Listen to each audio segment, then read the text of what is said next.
There are journeys that begin with a heavy suitcase, and a soul even heavier than that. Not because we bring too many belongings, but because we carry too many things we haven't had the chance to put down. Worries, scratches, and long days that make us forget how hard we've tried.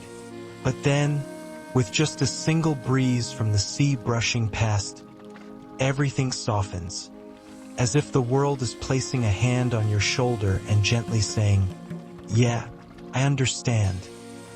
If you're tired, you've come to the right place. A place where no one urges you, where no one demands that you be strong right away. Because this journey is not in a hurry.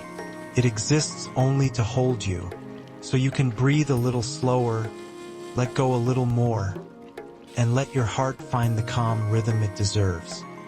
Hello, and welcome to Moon Whisper Sleep, where gentle stories soothe your soul, and in some small moment, you may find yourself inside the story itself.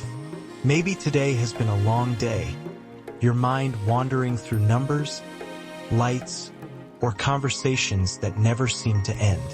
Or perhaps, you're someone who lets thoughts drift far beyond the night sky, to places where the distant earth still turns slowly in their ancient silence. Wherever you come from, however weary you may feel today, tonight, this journey is for you. You don't have to do anything. Just take a slow breath in and breathe out as if you're returning every burden back to the universe. Let your breath settle, let your thoughts soften, and let your body grow lighter, as if gravity itself has loosened its hold on you. In this moment, you are drifting, as softly as a speck of stardust in an ocean of infinite space, to the moons hiding in the dark, each place carrying its own story, of wind, of light, of time, and of a loneliness so beautiful it aches. And if these journeys make you feel lighter, if they help your mind release the weight of the day, we'll listen to the thin whispers of wind from distant worlds, from the simple stories of everyday life.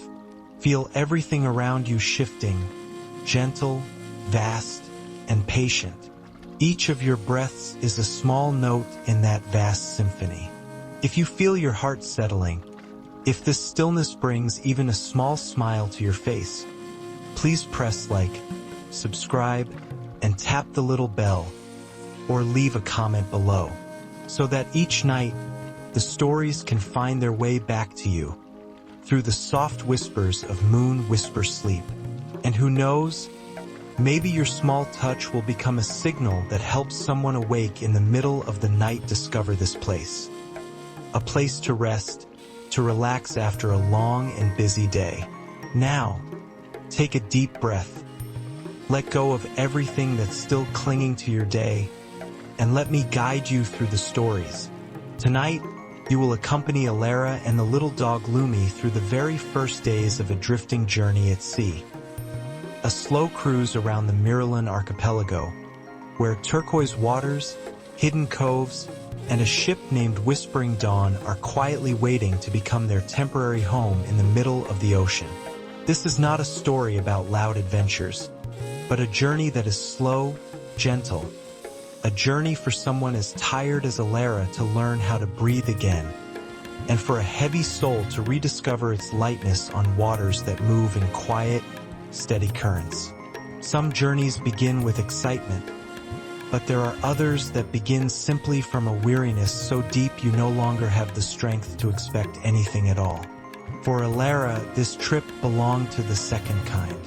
She stepped off the night bus with eyes still stinging from lack of sleep, shoulders sinking under the weight of her backpack, and one hand gripping the handle of her suitcase the way someone holds on to the last thread of a fading thought.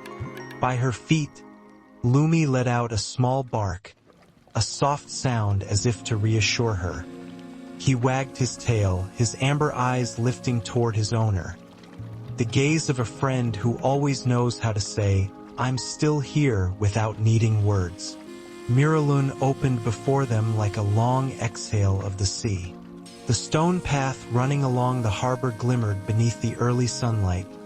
Waves brushed lightly against the wooden pier, and the salty air carried the scent of days that hadn't yet begun. Elara had heard that Miralyn was beautiful, but she hadn't expected the kind of beauty that makes a person soften in just a single blink. Ahead of them, small shops were pulling up their metal doors, the clinking of cups from an early tea stall, and seabirds circling, then landing on the water like soft punctuation marks on a page. And all of that, strangely enough, didn't overwhelm her but made her feel as if someone had gently placed a hand on her shoulder, telling her, "It's okay, you're here now." Lumi tugged lightly on the leash, as if urging her to keep moving. He drank in the smell of the ocean breeze, his tail wagging in small, excited arcs, as though Miralyn were a place he had been waiting a very long time to reach. Elara laughed. Just a small laugh, but it was her first in many days. You know that feeling, don't you? The moment when your body is utterly exhausted, yet your heart suddenly feels lighter because of something tiny, like the wind brushing your skin, or the gentle eyes of a familiar dog. She pulled her suitcase along the harbor, its wheels rolling over the small cracks between stones, creating a steady rhythm, a slow background beat for everything that was about to happen. In the distance, the waters of Miralyn stretched out like a sheet of turquoise silk. Upon that surface, wooden boats swayed, each carrying the silhouette of a story waiting to be told. Elara took a deep breath. She didn't know if it was the sea breeze, the soft light, or simply Lumi's quiet presence beside her. But she felt something inside her beginning to separate from its exhaustion, falling away like a small stone she hadn't realized she had been carrying for so long. And then, with a gentle sense of knowing, she understood she had arrived at the right place. Miralyn was not just the first destination of her trip. It was the place where Elara began to breathe again, in the truest sense of the word. Whispering Dawn, the ship that chooses ITS traveler Miralyn, was still waking up slowly when Elara walked deeper along the seaside path. The first rays of sunlight were sliding across the water, pulling thin, silk-like strands of light behind them. Lumi walked close beside her, his tail gently wagging as if syncing his steps with hers. Today they had to find a ship. Not just any ship, but Whispering Dawn, the vessel that would take them on a 3.5-day journey through the hidden emerald bays of the archipelago. Elara pulled out a small note from her pocket. The ship's name wasn't written in capital letters, nor did it have any special logo, just a simple line, Whispering Dawn Pier Number 7. But when she looked up, what appeared before her was a long row of wooden boats that looked so similar. Not a single one seemed willing to claim itself as Number 7. Elara let out a long breath. Lumi turned his head toward her, ears drooping slightly, as if asking, "Need me to help?" She smiled. "Yeah, Lumi, help me look." As if he truly understood, Lumi trotted forward a few steps, nose brushing crates and ropes, occasionally glancing back to check whether Elara was keeping up. At a turn, Elara suddenly stopped. A sea breeze blew across her, cool, carrying the scent of sun-dried wood and a clean saltiness. But what made her pause wasn't the wind. It was a rhythmic metallic tapping, soft, low, steady, like someone using it to call the traveler they had been waiting for. She looked up, far ahead at the very last dock, among countless modest wooden boats. There was one ship that stood so still it seemed to be waiting for her. A hull broader than the others, wooden planks darker and deeper in tone, and especially a small bronze emblem fixed to its bow, a finely carved laurel crest glowing under the gentle light. Whispering Dawn. She didn't read the nameplate. She didn't need to. Her body inexplicably knew it was the right one. Lumi knew too. He stood still for a moment, ears perked, then ran toward the ship as if greeting an old friend. Elara followed. The closer she got, the softer her chest felt, as though every step toward this ship was a step into something truer, safer. When she reached the gangway, a man stepped out from behind the helm.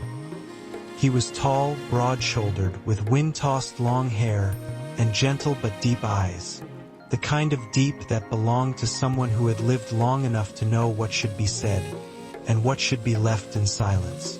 He smiled. "Welcome aboard, Whispering Dawn." Elara blinked. His voice felt like the rest of the ship, warm, steady, and somehow very home. I'm Elara," she said, and for some reason, her voice sounded lighter than it ever had when introducing herself. He nodded kindly. "I am Orion, the captain, and this must be Lumi, right?" Lumi ran over and pressed his head against the captain's leg. Orion laughed, the sound deep and warm like old wood gently knocking together. Dogs always find the place they're meant to be, and sometimes they drag their humans along with them. Elara bent down to pet Lumi, trying to hide her smile. Orion gestured toward a wooden box on deck, next to a handwritten sign, "Shoes. We walk barefoot on this ship. That way the vessel knows you respect it." The statement sounded both whimsical and logical, so much so that Elara wondered why she'd never thought of it before. She took off her shoes, placed them in the box, and stepped onto the wooden deck. And at that exact moment, something strange happened. The wood beneath her feet was warmer than she expected, softer, as if it had been sun-soaked for years and was now simply waiting for someone to return that warmth. Lumi placed his paws on the deck, sniffed around, then lay down as if this was already his home. Orion watched them and nodded, as if satisfied. "The ship likes you." Elara couldn't help a small laugh. His words didn't sound superstitious. They sounded like the calm statement of someone who believed in things larger than himself. Behind the deck, Elara began exploring Whispering Dawn. She walked along a narrow wooden passage leading to the forward cabin. A path just wide enough for one person and one dog walking side by side. Lumi always walked one step ahead, as if guiding her. Every plank beneath her feet bore faint carvings, some resembling old letters, some crescent marks, some like the imprint of a hand belonging to someone who had passed this way long before Elara. She felt as though she were stepping into a story decades old. Sea winds slipped through the masts, creating long whistling tones, and the sound softened Elara's heart by one gentle beat. She stopped at the bow. The waters of Miralun beneath her were impossibly blue, a blue that could make a person forget even their most exhausting days. Elara leaned forward, and in that exact moment, two white shapes glided beneath the surface. Lumi barked softly, hopping to her side, nose pressed against the railing. Two large Lyrian dolphins rose up, their silver-white skin shimmering as though dusted with moonlight. They spun, touching fins lightly, as if greeting her. Elara exhaled sharply, a hand pressing to her chest. She didn't know why she wanted to cry. Maybe the scene was too beautiful. Maybe she was too tired. Or maybe she had just found something she thought she had lost long ago. Something that made her heart truly move. Orion stepped beside her, arms crossed as he looked at the water. Lyrian dolphins only appear when the sea wants to send a greeting. Not everyone gets to see them. Elara couldn't respond. The wind touched her cheek. Morning sunlight slid across her shoulder, and Lumi rested his head against her leg. A full stop to the moment. A greeting. A beginning. a sign that this journey would not be like any she had taken before. Orion pointed toward the back. When you're ready, I'll take you and Lumi to your room. For now, just stand here a while. Let the sea do its part.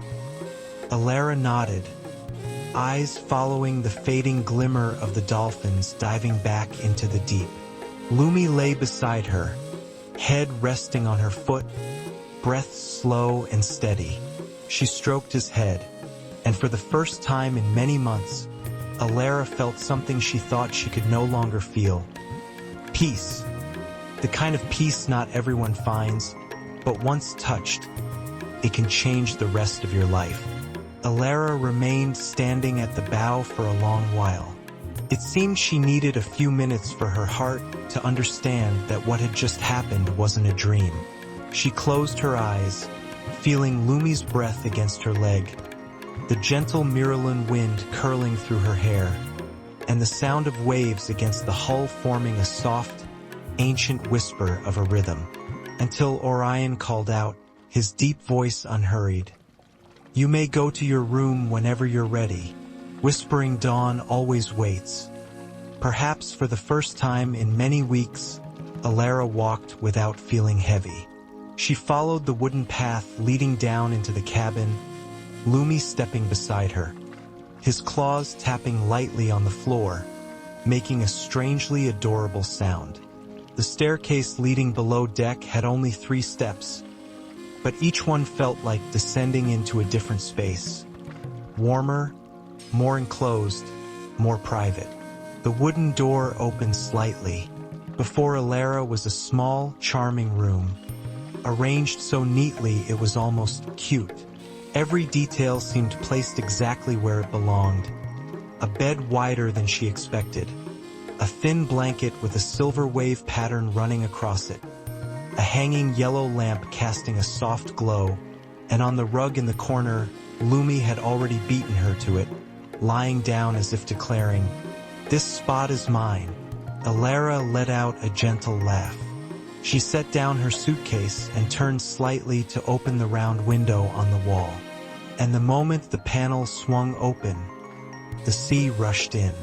Not the waves, not the water, but the colors. Turquoise, cobalt, crystal blue. All moving outside the window, only a few dozen centimeters from her face. Streams of light slid past one another beneath the surface like invisible ribbons. Each time a small wave touched the hull, the water shifted colors, as if someone were gently stirring a cup of tinted water. Elara braced her hand against the window frame, feeling as though her heart had been placed into a slot long left empty. She couldn't speak. She didn't need to. Lumi walked to her side, looking out with her, his head tilted slightly, ears twitching at the glimmering greenish lights. "Beautiful? Huh, Lumi?" Elara whispered. He didn't bark. He just took a deep breath, as though the sea itself were speaking to him through that tiny window. A soft sound rose. The engine. Its first rotations made the water outside swirl gently, the spirals of light stretching like drawn paths. Elara straightened. She realized Whispering Dawn was leaving the pier. A strange sensation washed over her. Not excitement, not worry, but something like the feeling you get when stepping out of a dark room into a garden full of light. A soft transition, gentle like the shift of seasons. She opened the door and walked up to the deck. The sea breeze was stronger, the sound of water splitting under the hull clearer, and Mirage, the harbor town behind them, was shrinking into distant dots of color. Orion stood behind the wheel, nodding when he saw her. Whispering Dawn has departed. From here on, the sea will be our guide. Elara leaned her hands on the railing. Lumi jumped up, placing his front paws on the wooden bar, ears perked, eyes looking far ahead. Before them, the water stretched endlessly, broken only by a few low, brown-green hills faint on the horizon. No noise, no rush, just a very slow movement, enough for you to feel every bit of it. Elara closed her eyes for a few seconds. She let the wind slip through her hair, let the waves fill the quiet behind her ribcage, let her breath sink with the ship's steady drift. And for the first time since life had become too much, Elara felt she was allowed to be light. No one demanded anything from her. No one needed her to prove her strength. No one asked whether she was okay. The sea didn't ask. The wind didn't ask. The ship didn't ask. They were all silent, yet the silence felt soft like an embrace. Elara opened her eyes. She saw other passengers beginning to gather around the long wooden table at the back. A South African girl smiling with gentle eyes. An English couple wrapped in thin scarves. Two Lyrian brothers so familiar with this journey, they sat in their favorite seats, as though they had belonged to them in a previous life. Everyone smiled when Elara and Lumi approached. No one acted distant, and no one acted overly familiar. It was simply the kind of greeting shared by people who understand that on the sea we temporarily belong to each other. Orion turned back and spoke over the wind. We'll pass through the main bay, then reach a small branch called Arien. That's where we'll anchor for lunch. Elara nodded. Even though she didn't know what Arien looked like, just hearing Orion talk about it made her certain it would be beautiful. Lumi curled up under the bench, but his eyes stayed fixed on the sea, as though afraid he might miss something breathtaking. Elara placed her hand on Lumi's fur, gently stroking. She thought to herself, perhaps Lumi was the one who made this trip feel so right. A dog who couldn't speak, but always knew how to choose the most peaceful place to lie, and always knew when a human heart needed a place to soften. Elara looked out at the sea again. Whispering dawn continued to glide forward, smooth as a long exhale. Sunlit ripples danced across the surface like silent messages from the sea. And in that moment, she knew the journey had truly begun. Not when the ship left the pier, but the very moment her heart allowed peace to enter.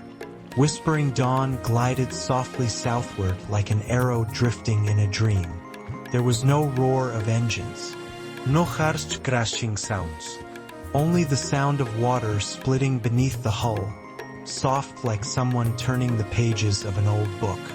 Elara stood at the forward deck, her hand resting on the wooden railing worn down by the years. The Myralin wind blew in from the east, carrying salt and the fresh, clean scent of seaweed.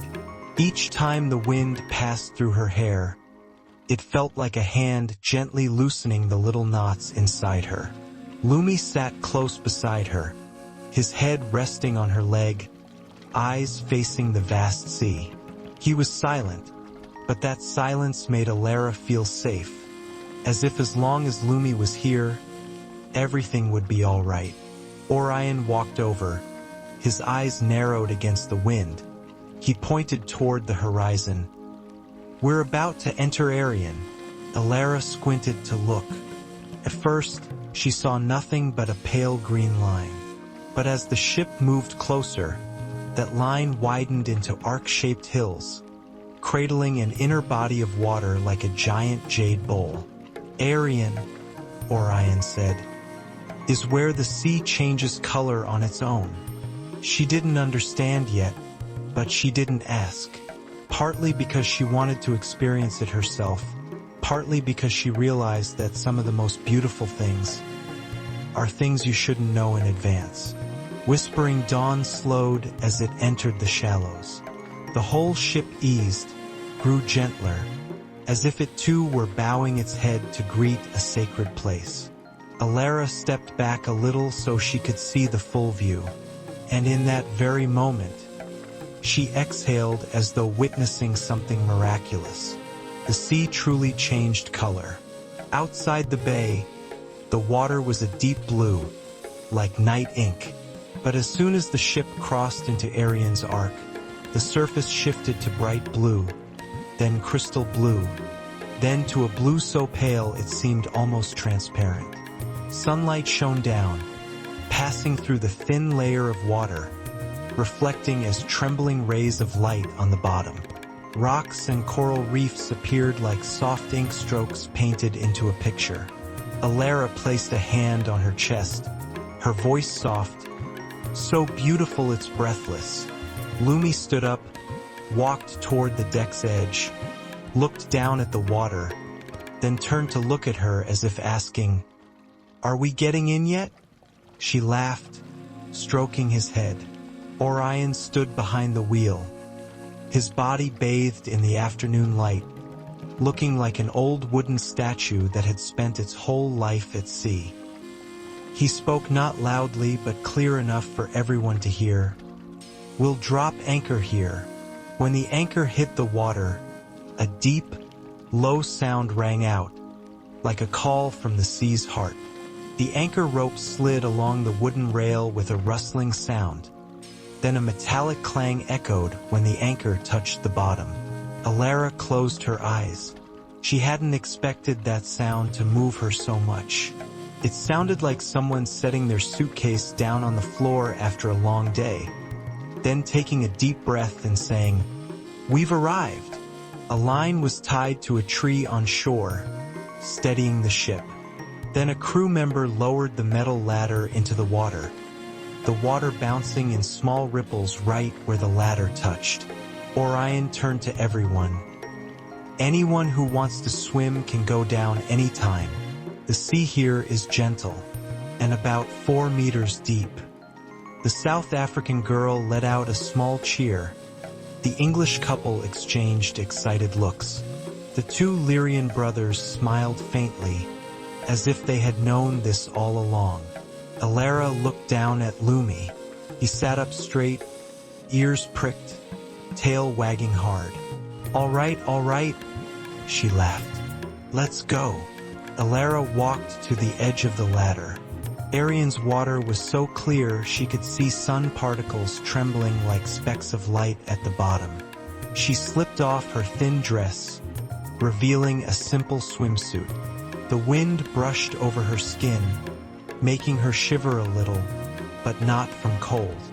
Lumi ran over and looked at her with round eyes. "Stay here, okay?" she said softly. Lumi sat down very obediently, but his eyes didn't leave her for even a second. Elara placed one foot on the ladder. The metal was cool. When her foot touched the water, she paused. The water was cool, but not cold. Cool like the kind of water the body has been waiting for. She stepped down 2 more rungs. The water wrapped around her calves, then around her thighs, then around her waist. With each centimeter she descended, she felt another layer of tension dissolving into the sea. Her worries seemed to melt away, falling to the bottom like little stones. She took a deep breath and let go. Arien's water embraced her immediately, lifting her easily as though the sea had been waiting for her for a long time. Elara surfaced with a feeling, so light it was almost unreal. She relaxed her limbs, her eyes turning up to Miraloon sky, now shading into a creamy gold. Little clouds drifted slowly, as if they didn't want to disturb the peace of the moment. A flock of birds glided past, tracing an arc across the sky. The water was soft like velvet, sparkling like a mirror's surface. Elara closed her eyes, letting the sound of the sea soothe every small corner of her mind. The gentle slap of water against the hull, the wind pulling past the masts, someone laughing in the distance. The sound of her own heartbeat slowing, she realized. Throughout all this time, she had never truly rested in the proper sense. Never allowed herself to drift. Never let herself go with any current except the current of her own worries. In Arien Sea, she saw that clearly. She saw herself again, but as a warmer, softer version. A version that knew how to let go, how to breathe, how to let her heart become as light as a leaf. She whispered to herself, like a confession she had never dared to say out loud. Maybe I haven't really been living. I've only been trying to survive. A small wave drifted past, making her sway slightly, but that little sway felt like the sea's gentle nod. When Elara opened her eyes, she saw Lumi lying at the edge of the deck, his head resting on his paws, eyes watching the water. He didn't bark, didn't fidget, just watched, as if keeping guard over her. "Lumi," she called. He tilted his head, ears perked, his eyes lighting up like two small stars. Elara laughed. Her laughter rang out over the water, breaking into little ripples. She felt light, so light she could no longer remember what had ever made her feel heavy. She continued to let herself float, letting the water support all of her weight. She felt as though she had merged with the sea, merged with the light, and merged with the very peace she had long forgotten she deserved. The surface darkened as the sun began to sink lower. Beams of light stretched out, cutting straight into the sea like strands of gold. Orion stood on deck, watching everything with gentle eyes. He didn't call anyone back up, didn't urge, didn't interrupt. He understood that some human moments should not be touched. Elara drifting in Arien Sea was one of those. When Elara swam back toward the ladder, Lumi was already standing there, tail wagging wildly. He licked the seawater from her hand, and Elara laughed like a child. Orion spoke softly from behind. Arien Sea always gives something back to people. It just returned to you what you were missing.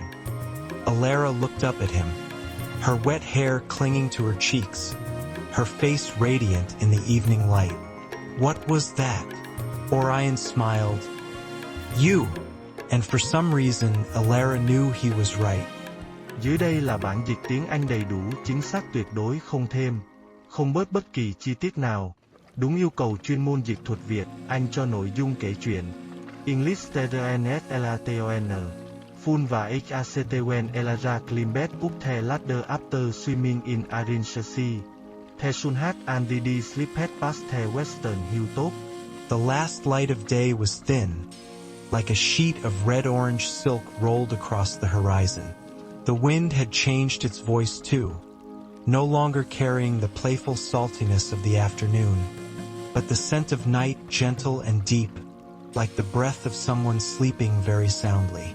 Lumi lay beside her feet, his fur wet and glistening, so happy that his tail wouldn't stop wagging, thumping little rhythms against the deck, creating a sound that felt like the sea's laughter. Orion watched Elara from behind the helm, his aged face glowing under the darkening sky. "Arien likes you," he said. Elara no longer felt strange hearing such sentences. Here, everything had a soul, the sea, the wind, the ship, even the mountains whose shadows fell onto the water. Elara nodded. No explanation was needed. Something inside her had just opened, like a seashell gently lifted by sunlight. After a simple but warm dinner, soft bread, olive oil, Maryland cheese, and a bit of rosehip jam, everyone began to spread out. The South African girl wrote in her leather journal. The English couple shared a cup of mint tea. The two Lyrian brothers dipped their legs into the sea, quietly swaying them as though they had been born here. Elara savored every moment.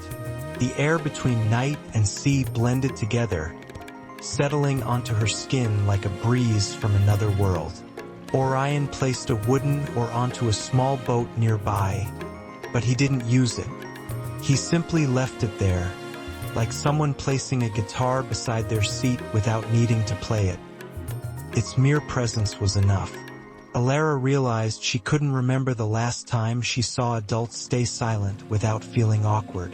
Here, silence wasn't a void to fill. It was a gift, When night fully settled, Elara returned to her room.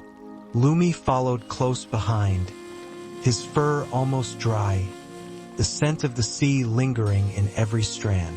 The room was darker than she remembered, but warmer too. The yellow lamp still hung like a tiny moon caught beneath the ship's ceiling.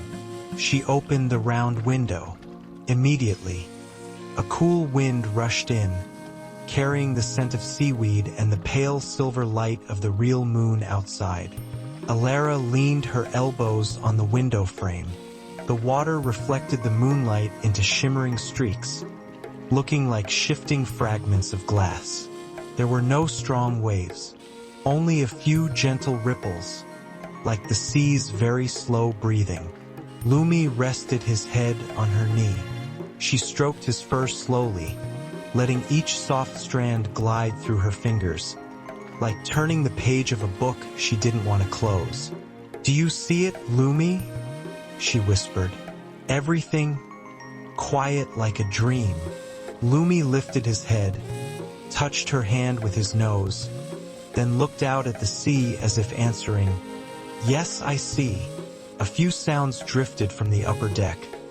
The footsteps of someone crossing the wooden floor, the faint clinking of ropes in the wind, the rhythm of water tapping the hull like an ancient musical instrument. Elara sat by the window for a long time. She didn't think about anything. She simply existed, something she had forgotten how to do for a very long time. In the lamp's warm glow, she removed the scarf from her neck, ran her fingers through her still damp hair, and felt her body finally finding a place to set itself down. Every deep breath, every heartbeat, felt as if the sea held it and softened it. The night drifted very slowly. Elara lay on the bed, Lumi curled at her feet, occasionally twitching his paws as if dreaming of chasing something underwater. She smiled, reaching down to stroke his head. The sea outside was still bright. Not bright like daytime, but a brightness only night owls were allowed to see. A brightness of privacy, of stories never meant to be told aloud. Orion had said, "At night in Miralyn, the water often reflects things people don't notice during the day." Elara didn't think she believed him, but right now, she couldn't deny it, because she felt her face in the water didn't look the same as usual.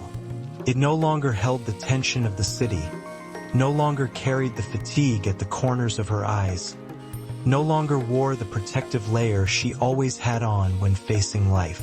Her face looked younger, softer, as though the sea had erased a thin layer of dust she had carried for a long journey. The wind blew a little stronger. Elara opened her eyes. The room was no longer as perfectly quiet as before. Something had shifted gently, not danger, not unease, but something like a very faint call, the first notes of a distant melody she was just beginning to hear. Lumi opened his eyes too. He lifted his head, ears perked, looking toward the window. Elara sat up gently. "What did you hear?" she asked, her voice as soft as breath. Lumi didn't bark. He simply looked outside, then placed his paws on the edge of the bed, touching Elara's hand as if asking her to come closer to the window. Elara stepped over. Outside, the sea was still calm. The moon still hung there, but something was glowing faintly beneath the water. Not moonlight, not the ship's reflection. A silver blue light, soft like the breath of someone asleep. Elara held her breath. The light spread slowly, fading then brightening, as if someone were drawing a circle beneath the seafloor. No one on deck noticed. Everyone had already gone to their rooms.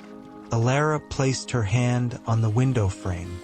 Lumi stood pressed against her side, his eyes unblinking. What was that? A reflection? A bioluminescent creature? Or just the waves moving at an odd angle? Elara wasn't sure. But she knew one thing. Tonight wasn't just for sleeping. Tonight was a chapter the sea had written just for her. A chapter opened by the light beneath the water, and by a small question blossoming inside her. Am I coming back to life? She whispered, Lumi, maybe this journey isn't just for resting. Maybe it's to help me remember something I forgot long ago. Lumi answered by resting his head against her leg, the way he always did when saying, whatever it is, I'm here. Outside, the light beneath the water slowly faded, leaving no trace. No explanation. Only leaving inside Elara. A feeling she couldn't quite name. A sense that the sea knew she was here, and it was waiting for her to discover something. Elara returned to the bed, Lumi curled up tight beside her, and the sea resumed its steady breathing. Just before sleep took her, Elara thought one soft thought. Maybe tomorrow will be even more beautiful. And the sea, as if answering, tapped the hull with a gentle beat. Elara didn't know when she had fallen asleep. She only remembered the sound of the sea outside the window gradually dissolving into her dream. And in that dream, she saw a patch of water glowing on the sea floor. A thin, gentle light, yet as strong as a call from very far away. When she opened her eyes, the cabin in Whispering Dawn was still warm with night mist. The first light of day slipped through the gap of the round window, washing the silver wave-patterned blanket in a soft golden band like honey. Lumi was curled up at her feet, his belly rising and falling with each breath, like a soft ball sleeping in absolute peace. Elara reached out and gently stroked Lumi's back. He opened his eyes immediately, not startled, not frightened, but as if he had been waiting for her to wake up. He stretched long, extended his front legs, and then rubbed his head against her hand, offering his own version of a good morning greeting. Good morning, Lumi. Elara smiled. A cool breeze slipped in through the window, carrying the scent of the sea and the aroma of pine leaves from the hills surrounding Arien Bay. She stood up and walked to the window, and then Elara froze. The whole of Arien Bay was covered in early light like a layer of golden silk. The sea was no longer the blue it had been the previous night. Now it looked like water mixed with sunlight, clear, warm, and shimmering bit by bit. Bands of light danced across the surface, chasing one another like children playing in the early morning. Elara placed her hand on the window frame, feeling as though her heart was opening to breathe in all this beauty. A morning in Arien, she whispered, is worth waking up for. Lumi stood beside her, all four paws braced on the edge of the bed so he could see out. He sniffed the air, wagged his tail, then turned to her as if to say, hurry, let's go outside. Elara laughed. Okay, let's go. When she stepped onto the deck, the coolness of the wood under her feet woke her up completely. The morning air was so pure she felt as if she had never truly breathed until now. A few passengers were already sitting at the wooden table in the back. The South African girl tying up her hair, the English couple wrapped in scarves, the two Lyrian brothers sitting with their legs dangling over the water just like the night before Orion stood alone at the stern, gazing eastward where the sun was slowly pulling back the curtain of night. Elara approached. Lumi followed, stepping so lightly he didn't disturb the quiet of the morning. Orion turned and nodded in greeting. Good morning, Elara. The Moonlit Sea is at its most beautiful right now. Elara looked around. It's true. Everything seems brighter. Orion smiled. It's not that everything is brighter. It's that you are brighter. Elara paused for a second. She wasn't sure whether Orion was joking or stating a simple truth she didn't dare believe. Lumi trotted over to sniff Orion's hand. and he bent down to scratch gently behind the dog's ear. This captain, Elara thought, might understand people better than they understand themselves. Breakfast was served on the table. Fresh fruit, newly baked bread, a pot of pale golden herbal tea steaming with a sweet fragrance. The group ate in a quiet that felt almost meditative. No one talked much. No one tried to break the silence. Everyone seemed focused on something gentle within themselves. After a while, Orion set down the teapot and said, "Today, Whispering Dawn will take everyone to Lythèra." All heads lifted. Elara's too. Lythèra. The name sounded like that of a goddess who had been sleeping on the seafloor for thousands of years. Orion explained, "It's a small island where nobody lives, but there are remnants of an ancient civilization that disappeared. The people of Miralun call it the Island of Whispers, because when the wind passes through the ruins, it makes a very strange sound." The South African girl asked, "Strange how?" Orion took a sip of tea, then replied, "Like human voices, but not human." Elara felt a shiver run lightly down her spine, not from fear but from curiosity, from the sense that the world was opening one more door. She turned to Lumi. He was looking at her with an eager gaze, as if he had understood the whole conversation. Elara laughed. "Looks like Lumi wants to go too." Orion nodded. Dogs often sense sacred places better than humans. After breakfast, Whispering Dawn began to leave Arien. The sound of the anchor chain being pulled up rang out like an ancient bell. The wooden deck vibrated slightly as the ship started to move, and the morning light slid across each plank, making it feel as though Whispering Dawn was waking up as well. Elara stood at the bow, her eyes taking in Arien's shore one last time, the place where she had let herself drift in the magical water the previous afternoon. "Thank you," she murmured inwardly. "Thank you for letting me soften." Lumi sat pressed beside her, like a small night watchman. The ship cut through the water gently, drawing two long parallel wakes stretching behind them, like a thread connecting the place she had just left to the place she was heading toward. The morning sea was so clear she could see patches of seaweed drifting along the bottom, and schools of small fish swimming alongside the ship as if escorting Whispering Dawn. The wind blew through, tossing Elara's hair, and she realized she was smiling for no reason at all. "Seems like you're changing already." Orion was standing just behind her. Elara turned. "Changing? In what way?"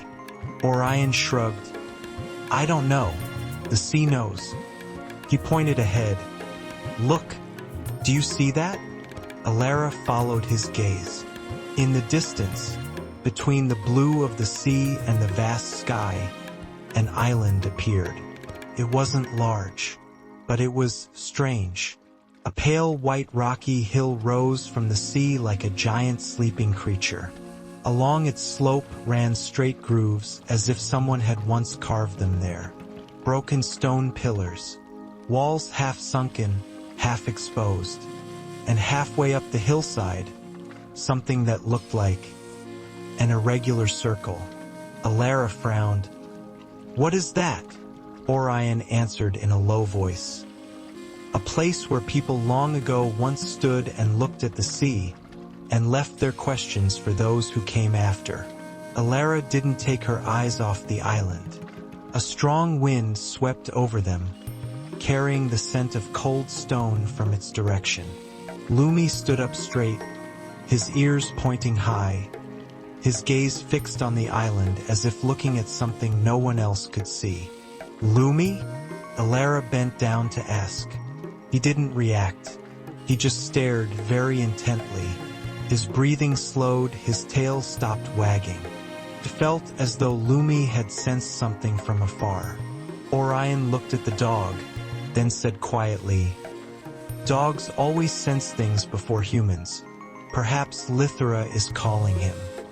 Elara placed her hand on Lumi's back. He was cooler than usual, and she felt clearly.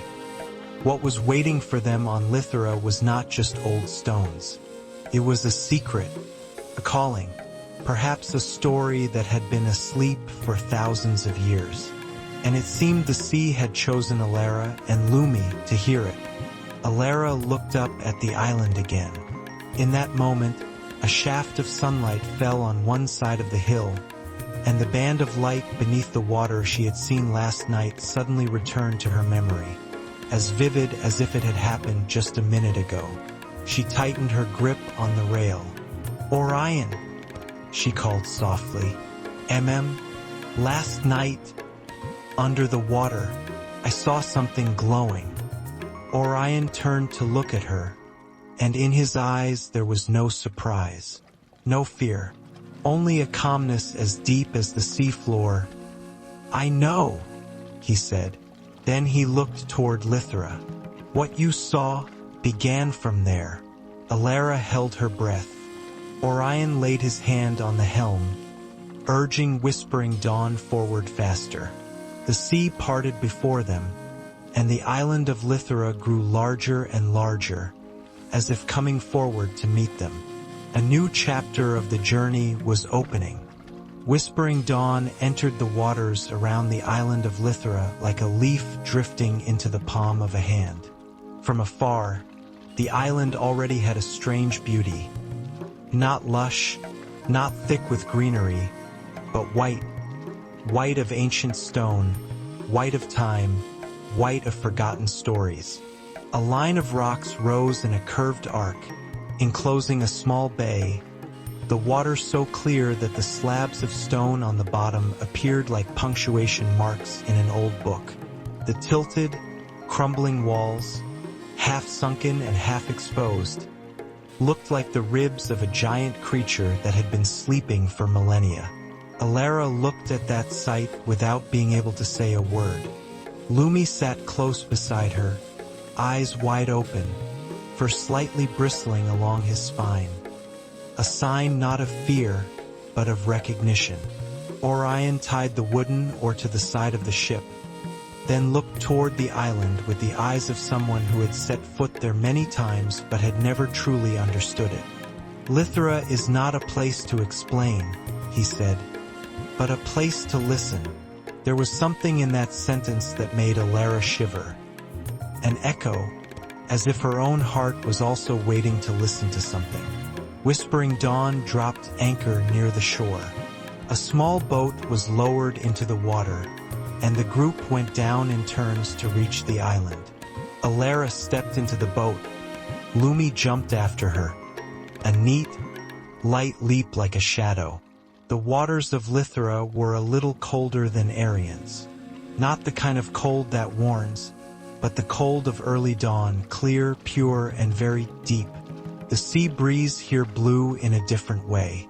Not hurried, not playful, but skimming close to the water's surface, as if it were carrying old stories it didn't dare speak aloud. When the boat touched the rocks, a small creaking sound rang out, resonant enough that it felt as though the entire island had heard it. Elara stepped ashore. Her heels touched the cool stone ground, a feeling that made her start. Not because of the cold, but because the stone seemed to warm a moment after she set her foot down. Lumi sniffed the stone very carefully, then stood still, staring toward a certain direction on the island, a direction Elara had not yet noticed. "Lumi?" she called softly, but he didn't move. Something on the island had called to him.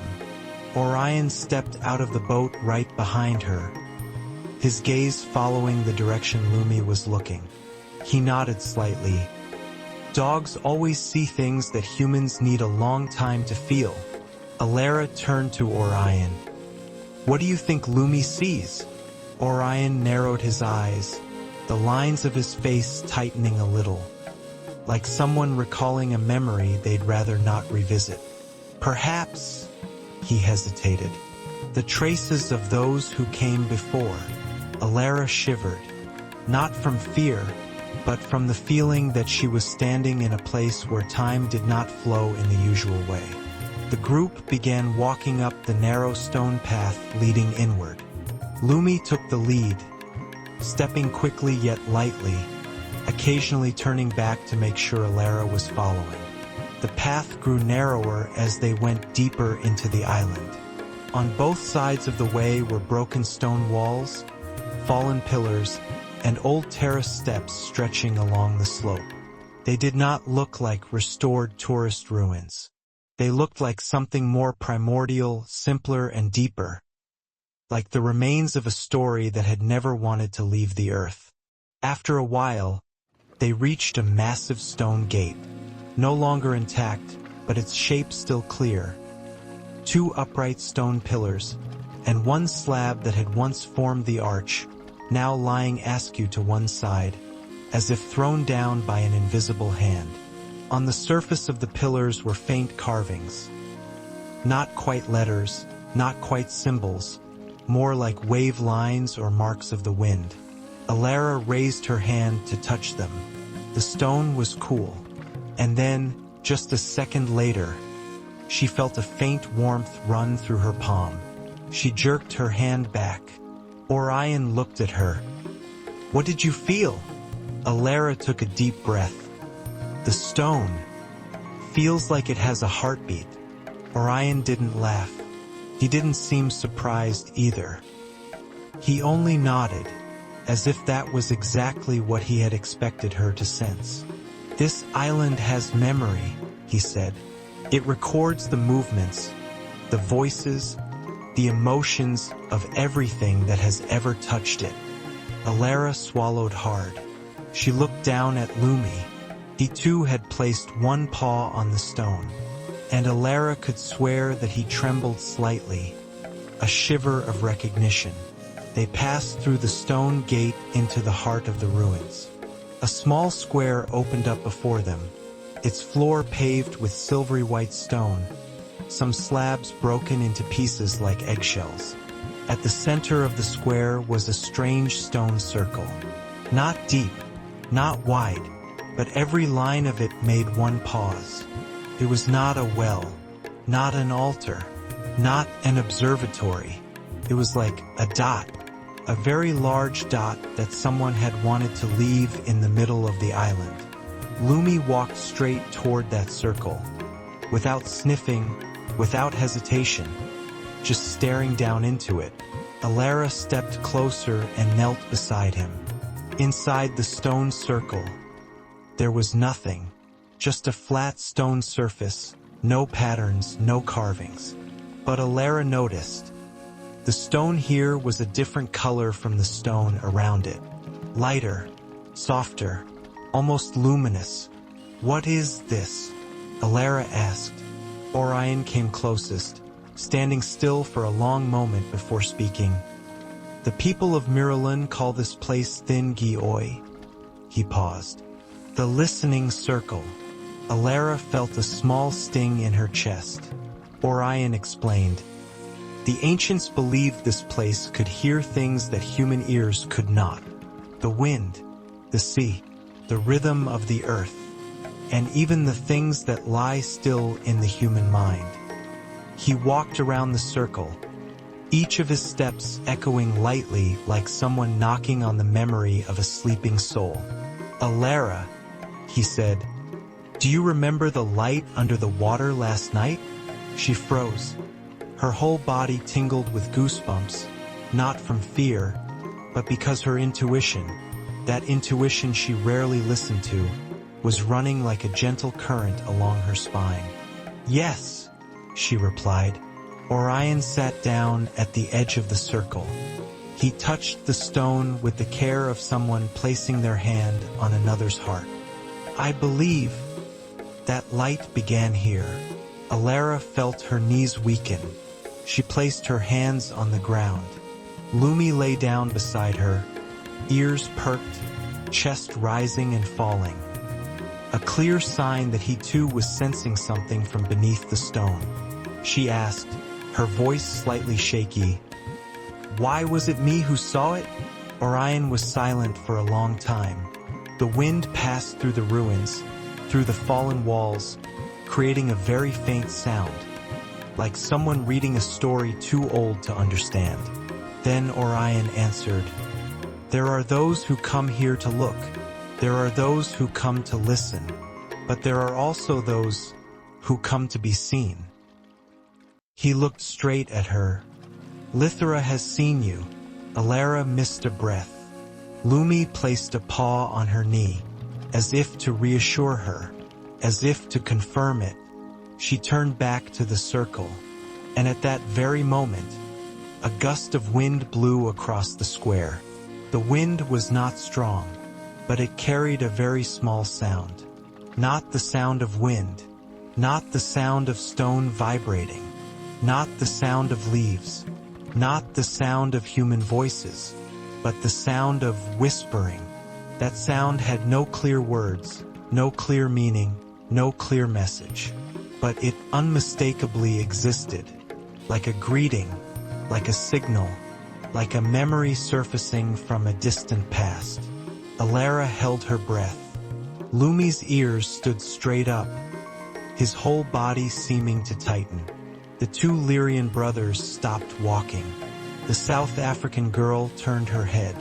The English couple stopped talking. They all heard it, just for a second. Then it was gone. No one spoke, until Orion said softly, "Lythèra has just greeted us." Elara placed a hand on her chest. Her heart was pounding, but not from fear. It was because, for the first time in her life, she clearly felt one thing. She was standing in the right place, at the right moment, inside the right story, and that story had just begun to whisper her name. The whispering sound faded very quickly, so quickly that Elara thought she had imagined it. But the reactions of the people around her told her, no, that sound had been real, and it had come from the island itself, from the very stone circle her hand was touching. Lumi lifted his paw from Elara's knee and stepped onto a slab of stone, nose testing the air, the fur along his spine rising slightly. But he wasn't afraid, just alert, as if he were trying to catch a subtle calling that human ears could not sense. Orion watched Lumi for a few seconds, then spoke in a low, deep, and meaningful voice. "This dog knows more than we think." Elara ran her hand along Lumi's back, feeling each faint tremor beneath his soft fur. "Lumi, what is it?"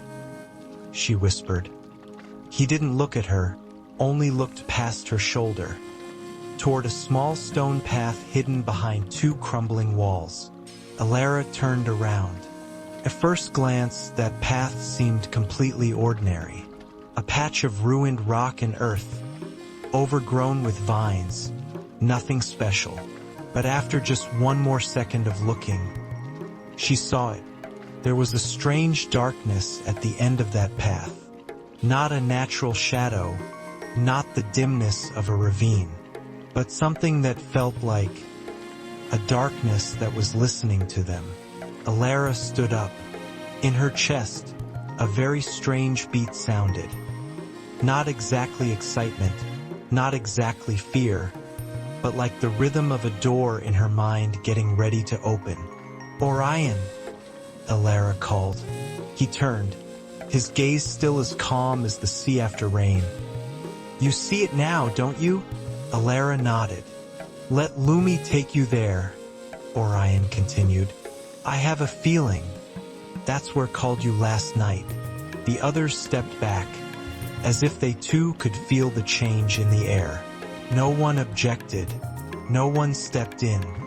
It felt as though everyone was standing exactly where they were meant to be, and only Elara and Lumi were being invited into the next part of the story. Elara followed Lumi. The island suddenly became strangely quiet.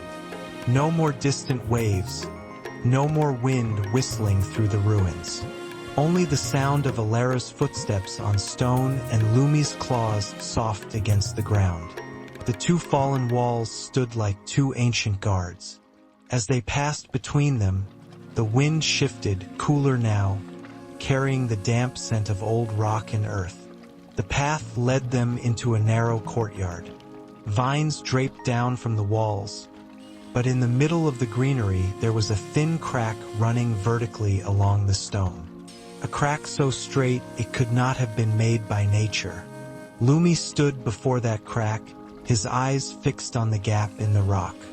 He tilted his head, ears standing tall. Elara stepped closer, fingers trembling slightly as she lifted the vines aside. And then she saw a narrow passage like a deep cut into the heart of the island. Not completely dark, because from deep within, there was a very faint light, silver green. The same kind of light she had seen under the water the previous night. A breath escaped her lips, not loud but sharp. "Lumi," she whispered. He turned to look at her as if asking, "Are we going?" Elara drew a deep breath. She turned back to Orion. "Go," he said with a faint smile, as though he had known for a long time that this moment would come. "The island is calling you. I'll be here waiting." Elara nodded and stepped inside. Lumi followed, light as a shadow. Inside the cleft, the air was cool. Not the clammy cold of a damp cave, but a clean, pristine chill, like early morning mist on leaves. The silver-green light from further in shone through small cracks, forming shimmering patterns along the stone walls, like ancient symbols moving in time with the island's breath. Elara placed her hand on the wall. The stone here was completely different from the stone outside. Softer, smoother, as if it had been touched by human hands for thousands of years. Did someone once live here? She wondered. Lumi moved ahead, careful but not afraid. Now and then he would pause, sniff the air, then continue to lead the way. The stream of silver-green light grew stronger as they went deeper. It was not lamplight, not a reflection, not natural phosphorescence. It was alive. Elara felt it shifting gently along the walls, running through each fissure like tiny currents of energy flowing through the stone's veins. "El Lumi," she whispered. He looked at her, but his eyes were fixed even further ahead, toward a point where the silver-green glow was beginning to intensify unnaturally. Elara could hear her heartbeat thudding in her ears.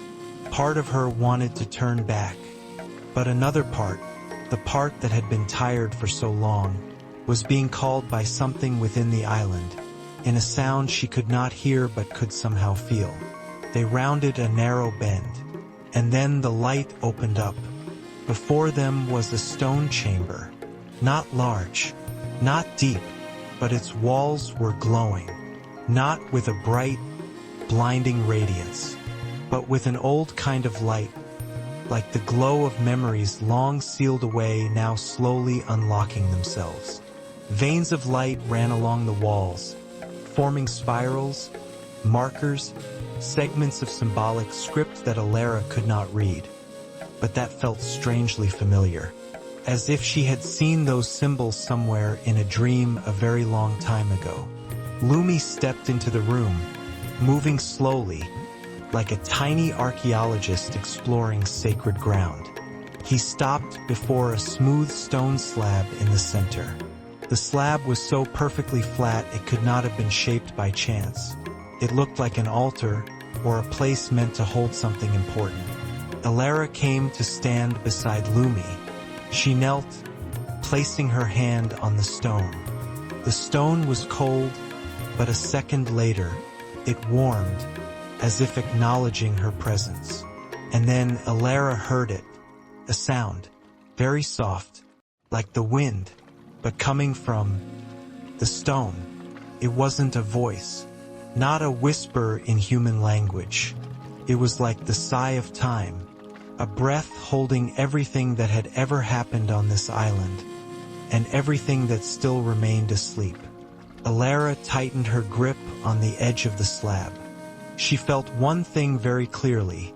The light she'd seen under the sea the night before began here. Lumi leaned against her leg. In the reflected silver-green glow, his eyes shone like two fragments of glass.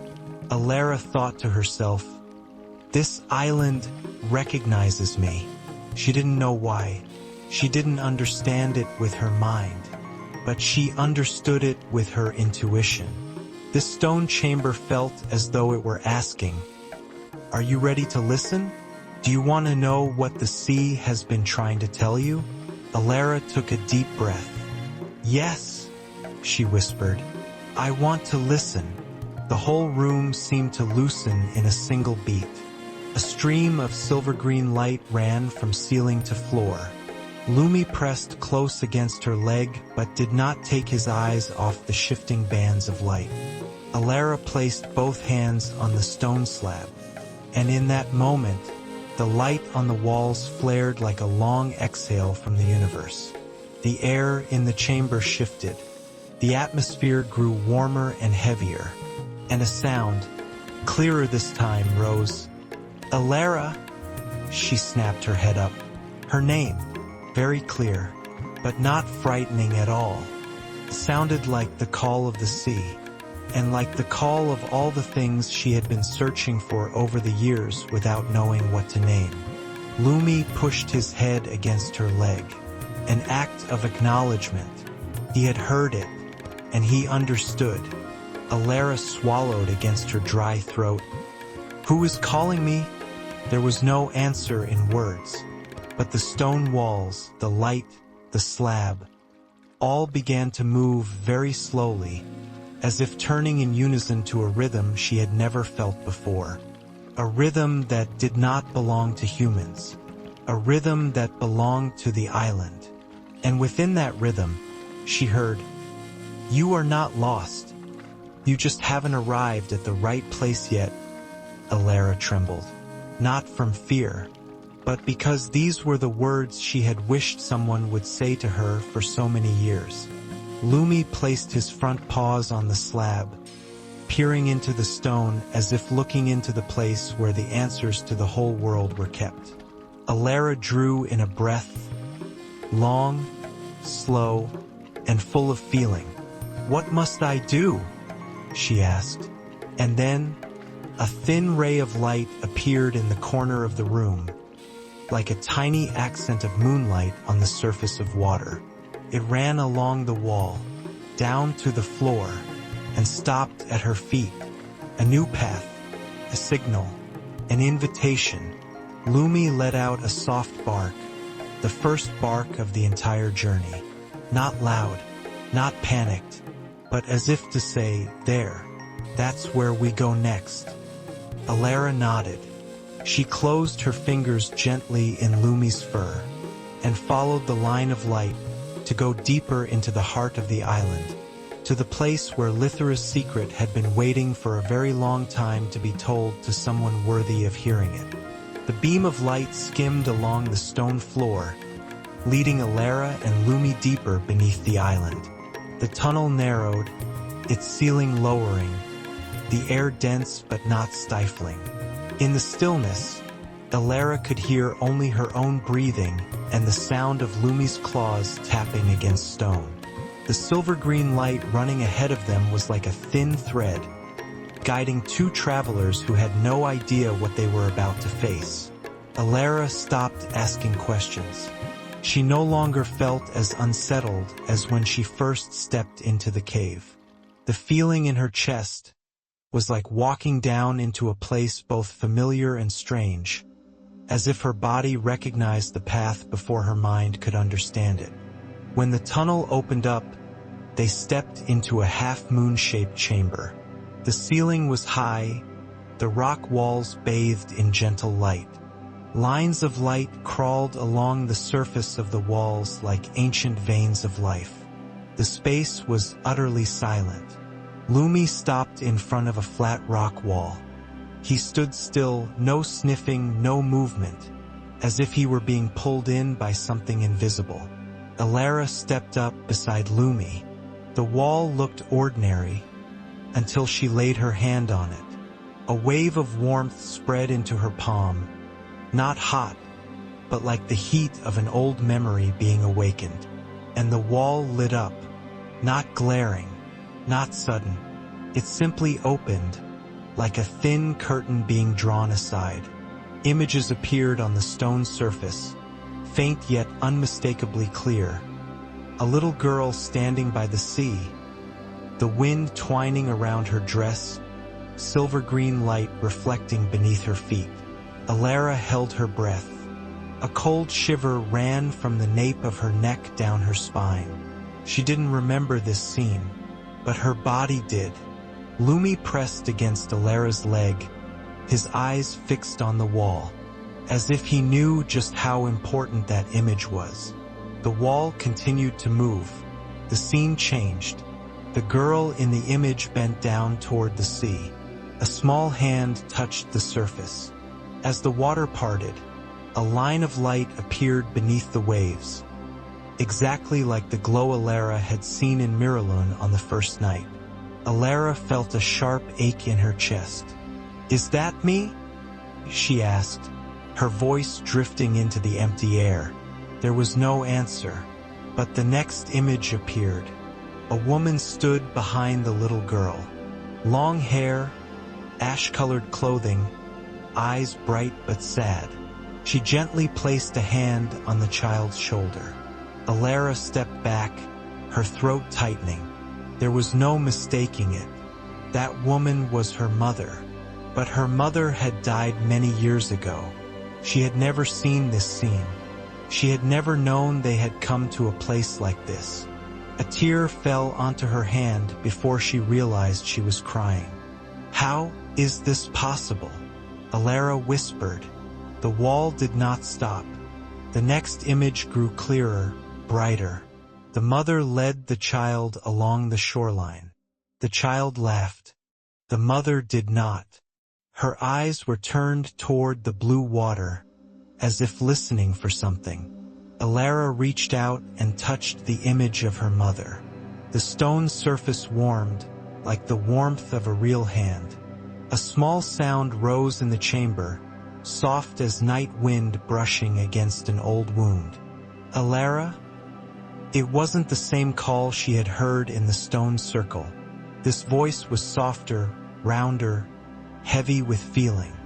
It was her mother's voice. Elara collapsed to her knees, not from fear, but because her legs could no longer hold the weight of a memory that had just returned. Lumi pressed close to her, his head against her chest as if shielding her from the sudden ache. Elara clutched his soft fur. "Mom, I'm here," she breathed, hazy but true. The wall shifted again. The mother knelt and wrapped the child in her arms. Her lips moved, forming silent words. Though Elara could not hear the sound, she could feel the meaning of every motion. Her mother was giving her a warning, a last instruction. The image moved on. The sky in the distance changed color. A silver-green light rose up from the sea, spreading into the air like a thin mist. The mother placed a hand over the child's chest, and that light enveloped them both. Elara shivered. Within that glow, the child vanished. Then the image blurred, as if the memory had been cut off by an invisible force. The light on the wall went out. The chamber returned to darkness. Elara slumped forward, her hands trembling on the stone floor. Lumi gently licked the back of her hand. A deep breath tore through her chest, painful yet releasing, as if her heart had just unlocked an old door she had sealed long ago. "Are you all right?" Orion's voice rose softly from the far end of the room. Elara turned, startled. No one had heard him enter. There had been no footsteps, but he stood there, steady and quiet like a mountain's shadow.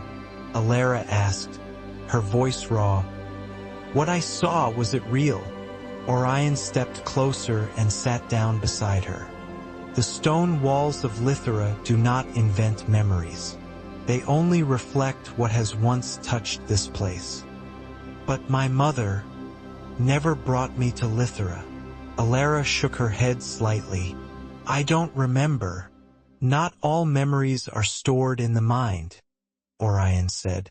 Some are stored in the body. Some are protected so you don't have to carry too much in your earliest years. Elara felt her throat tighten. So my mother did come here? Orion nodded. A very long time ago. Elara placed her hand over her chest, where her heart was beating fast. Why? What was she looking for here? Orion looked toward the stone slab glowing faintly at their feet. It wasn't your mother who was searching. It was Lythèra. Elara gasped. Orion continued. The light under the water that first night. It isn't something new. It once followed your mother, and now it follows you. Elara looked at Lumi. He was still quietly beside her, fully understanding what she hadn't yet said aloud. She drew a deep breath. Why did my mother bring me here? Orion spoke slowly, each word distinct. To protect you, to hide you from something, or from someone. The air in the room grew heavy, like settling mist. Elara opened her mouth, but no sound came. Orion rested a hand on her shoulder. What you saw today is only the beginning. Lythèra never gives everything at once. Elara wiped her tears with the back of her hand. But my mother, what did she say to me in that memory? Orion looked deeply at her, as if seeing through every layer of armor she had ever built around herself. I don't know, he said honestly, but I do know this. Elara, some people are called by the sea not because they need the sea, but because the sea needs them. Elara placed a hand over her abdomen, feeling a warmth spread from within. A warmth so familiar it was almost shocking. It was the same warmth as the light she had seen in her mother's memory. The light under the water. The light on Lythèra's walls. The light in the memory. The light inside her own body. All of it was one. All of it was waiting for her to recognize what her mother had once known. Lumi lifted his head to look at her. His gaze was bright, as if he understood she had just stepped up to a new threshold. Elara stroked his head and whispered, I suppose we have to find the answer. Orion nodded. That's right, and Lythèra will give you more. He stood and took a step back. Elara, he called, his voice deep and gentle. You have heard the first thing. Now it's time for you to ask. What are you afraid of? And what are you seeking? Elara looked at the silent stone wall. In her mind, that vague phrase from the earlier voice echoed. You are not lost. You just haven't arrived at the right place yet. She placed her hand over her heart. Lumi pressed against her leg. I will keep going. Elara drew in a long, deep breath, and the stone floor beneath her feet lit up once more, like an answer. When Elara and Lumi left the stone chamber inside the island, the silver-green light had gone out. The tunnel was dark again, with no more streaks of light running along the walls, yet their steps remained light, as if the island knew they no longer needed light to find their way out. Elara placed her hand on the rock wall as she passed. It was no longer warm, but the way it felt, solid, alive, and as if it were remembering something, made her heart tremble gently. Lumi walked close by, ears pricked but body relaxed, as though he understood. The most dangerous part no longer lay in the darkness of the stone, but in the things returning inside Elara's heart. At the end of the narrow passage, sunlight poured in, golden as honey and wild like the first days of the world. Elara stepped out of the cleft, and the space opened up right before her eyes. The wind blew stronger. The salty sea smell was sharp but pleasant. Lythèra's ruins stretched out in the afternoon light, each slab of stone like a silent candle against the sunset sky. The others in the group were standing near the cliff's edge, looking out toward the sea. Their faces had all grown more solemn, as if they sensed something was about to happen. Orion was the first to see Elara. He nodded, his gaze free of surprise, as though he had always known she would return. "Elara," he said, "the island has shown you the first thing." She took a deep breath. "Yes, but I don't understand yet." "There's no need to understand right away," Orion replied. "There are truths that only open at the right time, when you are ready enough." Elara looked down at Lumi. He was still silent, but his eyes never left her, as if to say, "I'm always here." The group left the ruins and returned to Whispering Dawn. The ship swayed gently on the water, waiting for them like a loyal friend. When Elara's feet touched the wooden deck, she felt she could breathe more deeply, not because she had left the ruins, but because she had returned to a place with a familiar breath, the breathing of the sea. She took a towel to dry Lumi's paws, then laid out a small mat for him to lie on. Lumi turned in a small circle, then lay down, resting his head on her legs. "Looks like you're tired," she said softly. Lumi closed his eyes slightly, but his tail still gave a small wag. The western sky shifted to deep indigo. Thin bands of clouds stained red like embers. The surface of the sea reflected the colors of the sky, becoming a vast, motionless mirror. But Elara noticed something different. The water beyond Lythèra was dark blue, but right near Whispering Dawn, the sea had turned a strange color, silver green, almost glowing. The color was exactly the same as the light in the stone chamber. Elara shot to her feet. "Orion, this water, what is it?" Orion walked to the edge of the ship, sunset light washing over his shoulders. "This is the first sign," he said. "The sea is remembering."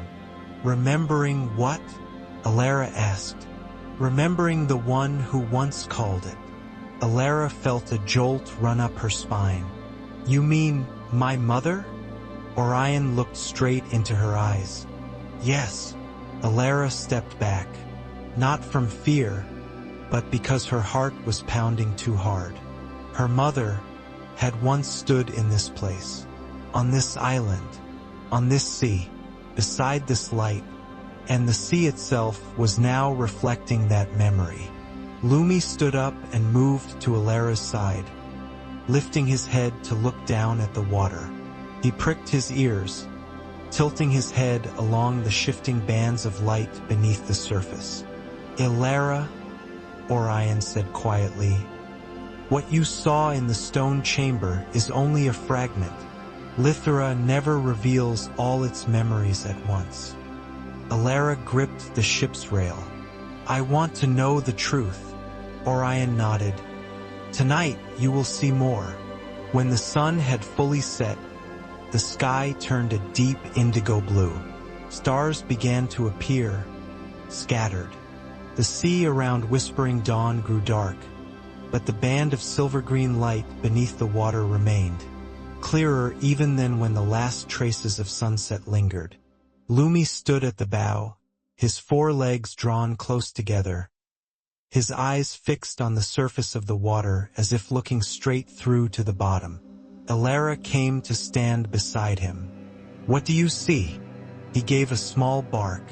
Just one, the tone not high, but steady. A signal. In that very moment the water moved.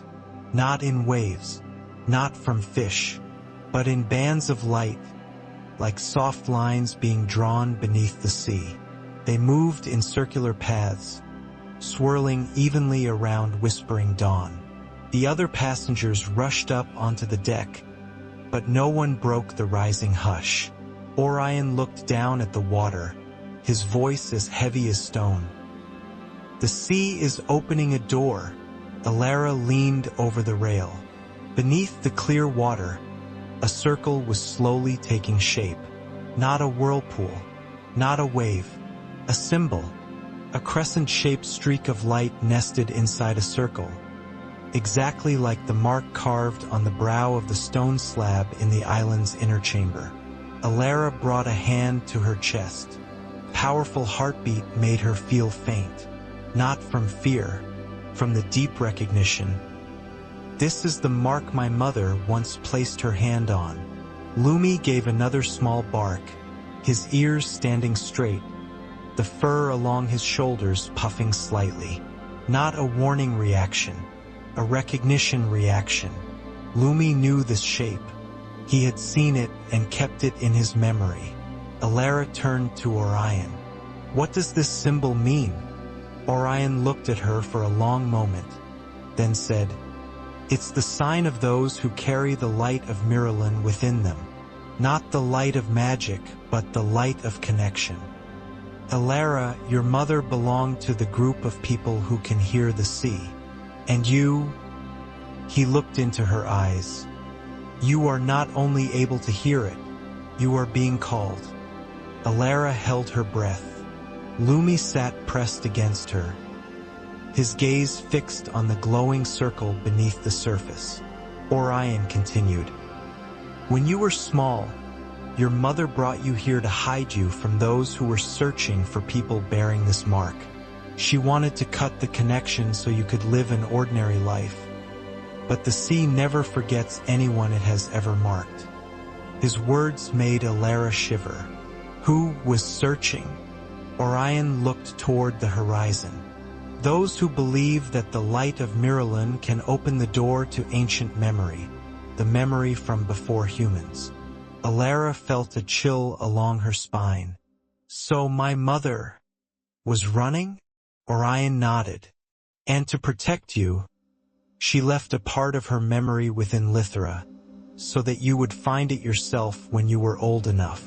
Elara sank down onto the deck. She was dizzy, but not shattered. She understood. Her heart had known this for a long time. Only her mind had been slow to catch up. At that moment, the sea in the distance flared with light.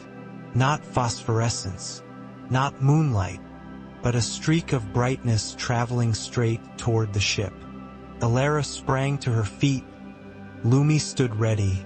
The other passengers stepped back. But Orion raised a calming hand. "Don't be afraid. This is no threat." The streak of light stopped about 3 meters from the ship, then slowly unfolded like a glowing flower beneath the water. An image appeared below the surface. A handprint. A very small hand. Fine. Feminine. And the light radiating from its center was exactly the same as the glow in the memory Elara had seen on the stone wall. Elara froze. "It's my mother," she whispered. Orion placed a hand on her shoulder. "Yes, she is showing the way." "Showing where?" Elara asked. Lumi barked softly. For the 3rd time that night, the streak of light beneath the sea shifted to the left, drawing a very clear curve. The island of Lythèra still loomed motionless behind them. But the path of light was not pointing back to the island. It was pointing out to sea, toward a dark, unexplored region. Orion said, "Elara, your mother wants you to continue. That direction is where Miralyn's greatest secret waits." The night wind grew stronger. The sea raised thin ripples like quiet questions. Elara took a deep breath. Lumi stood beside her, his paw touching her foot, eyes shining.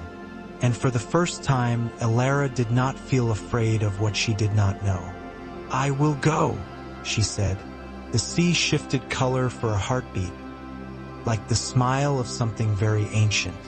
Orion smiled.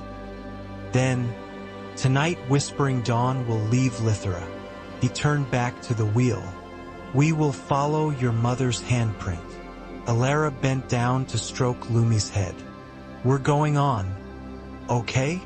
Lumi pressed his head into her hand, tail gently swaying. On the sea's surface, the thin streak of light glided ahead, leading the way for the next part of the journey. A journey Elara knew would take her to the place where her mother had once stood, the place where the final answer waited. And the sea was making the way. The night sea near Lythèra was calmer than any night Elara had ever seen. No harsh wind, no crashing waves, only Whispering Dawn drifting slowly along the streak of light beneath the water. A marker as fine as a feather, yet so strong that Elara felt it was pulling the whole ship along by the heartbeat of ancient memory. On deck, everything was silent. No one asked questions. No one seemed confused, because everyone could clearly feel this journey was no longer a pleasure trip. It had become the path leading Elara toward what the sea had tried to hide for so many years. Lumi lay close against Elara's feet, his body lightly tense but calm. He didn't bark even once, as if he understood that any unnecessary sound might blur the voice rising from the surface of the water. Orion stood by the helm, the silver-green light reflected in his eyes, making him look like a man who had lived with the sea for 100 years. Elara, he said without turning, look closely at that streak of light. It's not just guiding you, it wants you to remember. Elara bent down, gazing into the dark water. The streak of light moved in a wide arc, then drew into a long straight line toward the southeast. The water in that area was different in color, darker as if it were deeper than normal. Your mother once passed this way, Orion added. I can feel it from the way the water moves. Elara touched the surface of the sea. It was cool and soft, like silk. In the pulse of each small wave, she felt something deeply familiar, like that time when she was small, and her mother held her tightly to her chest and whispered, "There are places you don't remember yet, but your heart does." Elara inhaled slowly. That sentence wasn't a new memory. She had heard her mother say it when she was a child, but only today did she understand.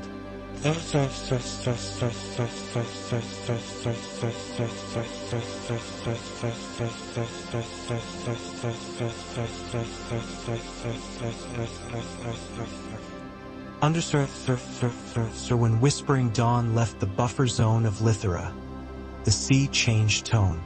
There was no more sound of waves slapping the hull. No more water brushing against the wooden sides. In its place was another kind of silence. Not empty, but thick and deep, like standing before the doors of a vast library buried underground. Orion looked up at the sky.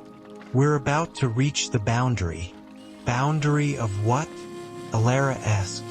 Between ordinary waters and the place where Miraloon keeps what has been lost. Elara shivered slightly. A gentle wind swept across the ship, but it didn't carry any chill. It carried the scent of something older, heavier, like the smell of an old book being opened. Lumi stood up straight. His eyes were fixed on the water along the port side. Elara followed his gaze. Beneath the dark blue-green surface, a massive shape was slowly coming into view. Not a fish, not coral, not a natural rock shadow. It was a row of domes, stone domes. Lying on the seafloor, Elara held her breath. Lumi let out a soft pitched sound, as if he didn't know whether to be surprised or reverent. Orion stepped up beside Elara. That is Arcanis, he said slowly. The first sunken city of Miraloon. Elara turned to him, I've never heard that name before. Because people have forgotten, Orion replied. Only the sea remembers. The ship drifted forward a few more meters, and now Elara could see more clearly. Not just one dome, but dozens. Columns as tall as ancient trees. Bridges buried in sand. The bases of walls carved with symbols similar to those on the walls within Lythèra. Why did it sink? Elara asked. No one knows, Orion said. Only that Arcanis disappeared at the very moment the first mother of the Miralyn people left the island. Elara looked down, her heart gave a hard thump. First mother? She asked. The Miralyn people. Who are they? Orion watched her for a long moment before answering. Those who can hear the sea, those who carry the light in their bodies, those whom the sea chooses from birth. Elara fell silent. And you are one of them, he continued. Lumi sat pressed against her leg, his eyes shining under the night sky like two small stars.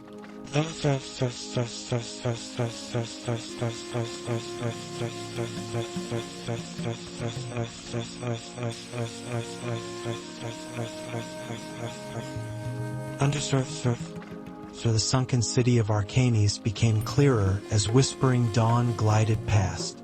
A huge block of stone appeared beneath the water, but it wasn't just rock.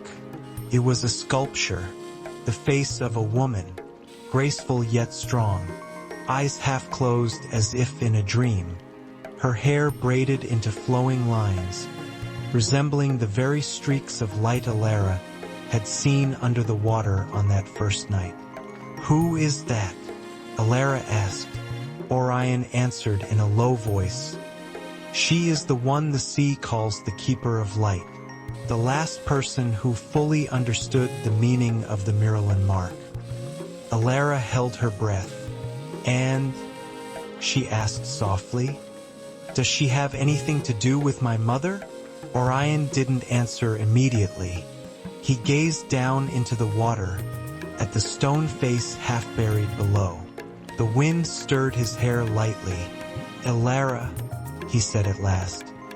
The sea never awakens ancient memory unless the one receiving it carries the bloodline.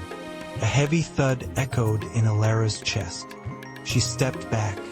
You mean, my mother is her descendant? Not just your mother, Orion replied. You are as well. Elara's hands trembled slightly. She leaned against the railing. In her mind, the whisper from Lythèra's ruins returned. You are not lost. You just haven't arrived at the right place yet. Now she understood. The right place was here.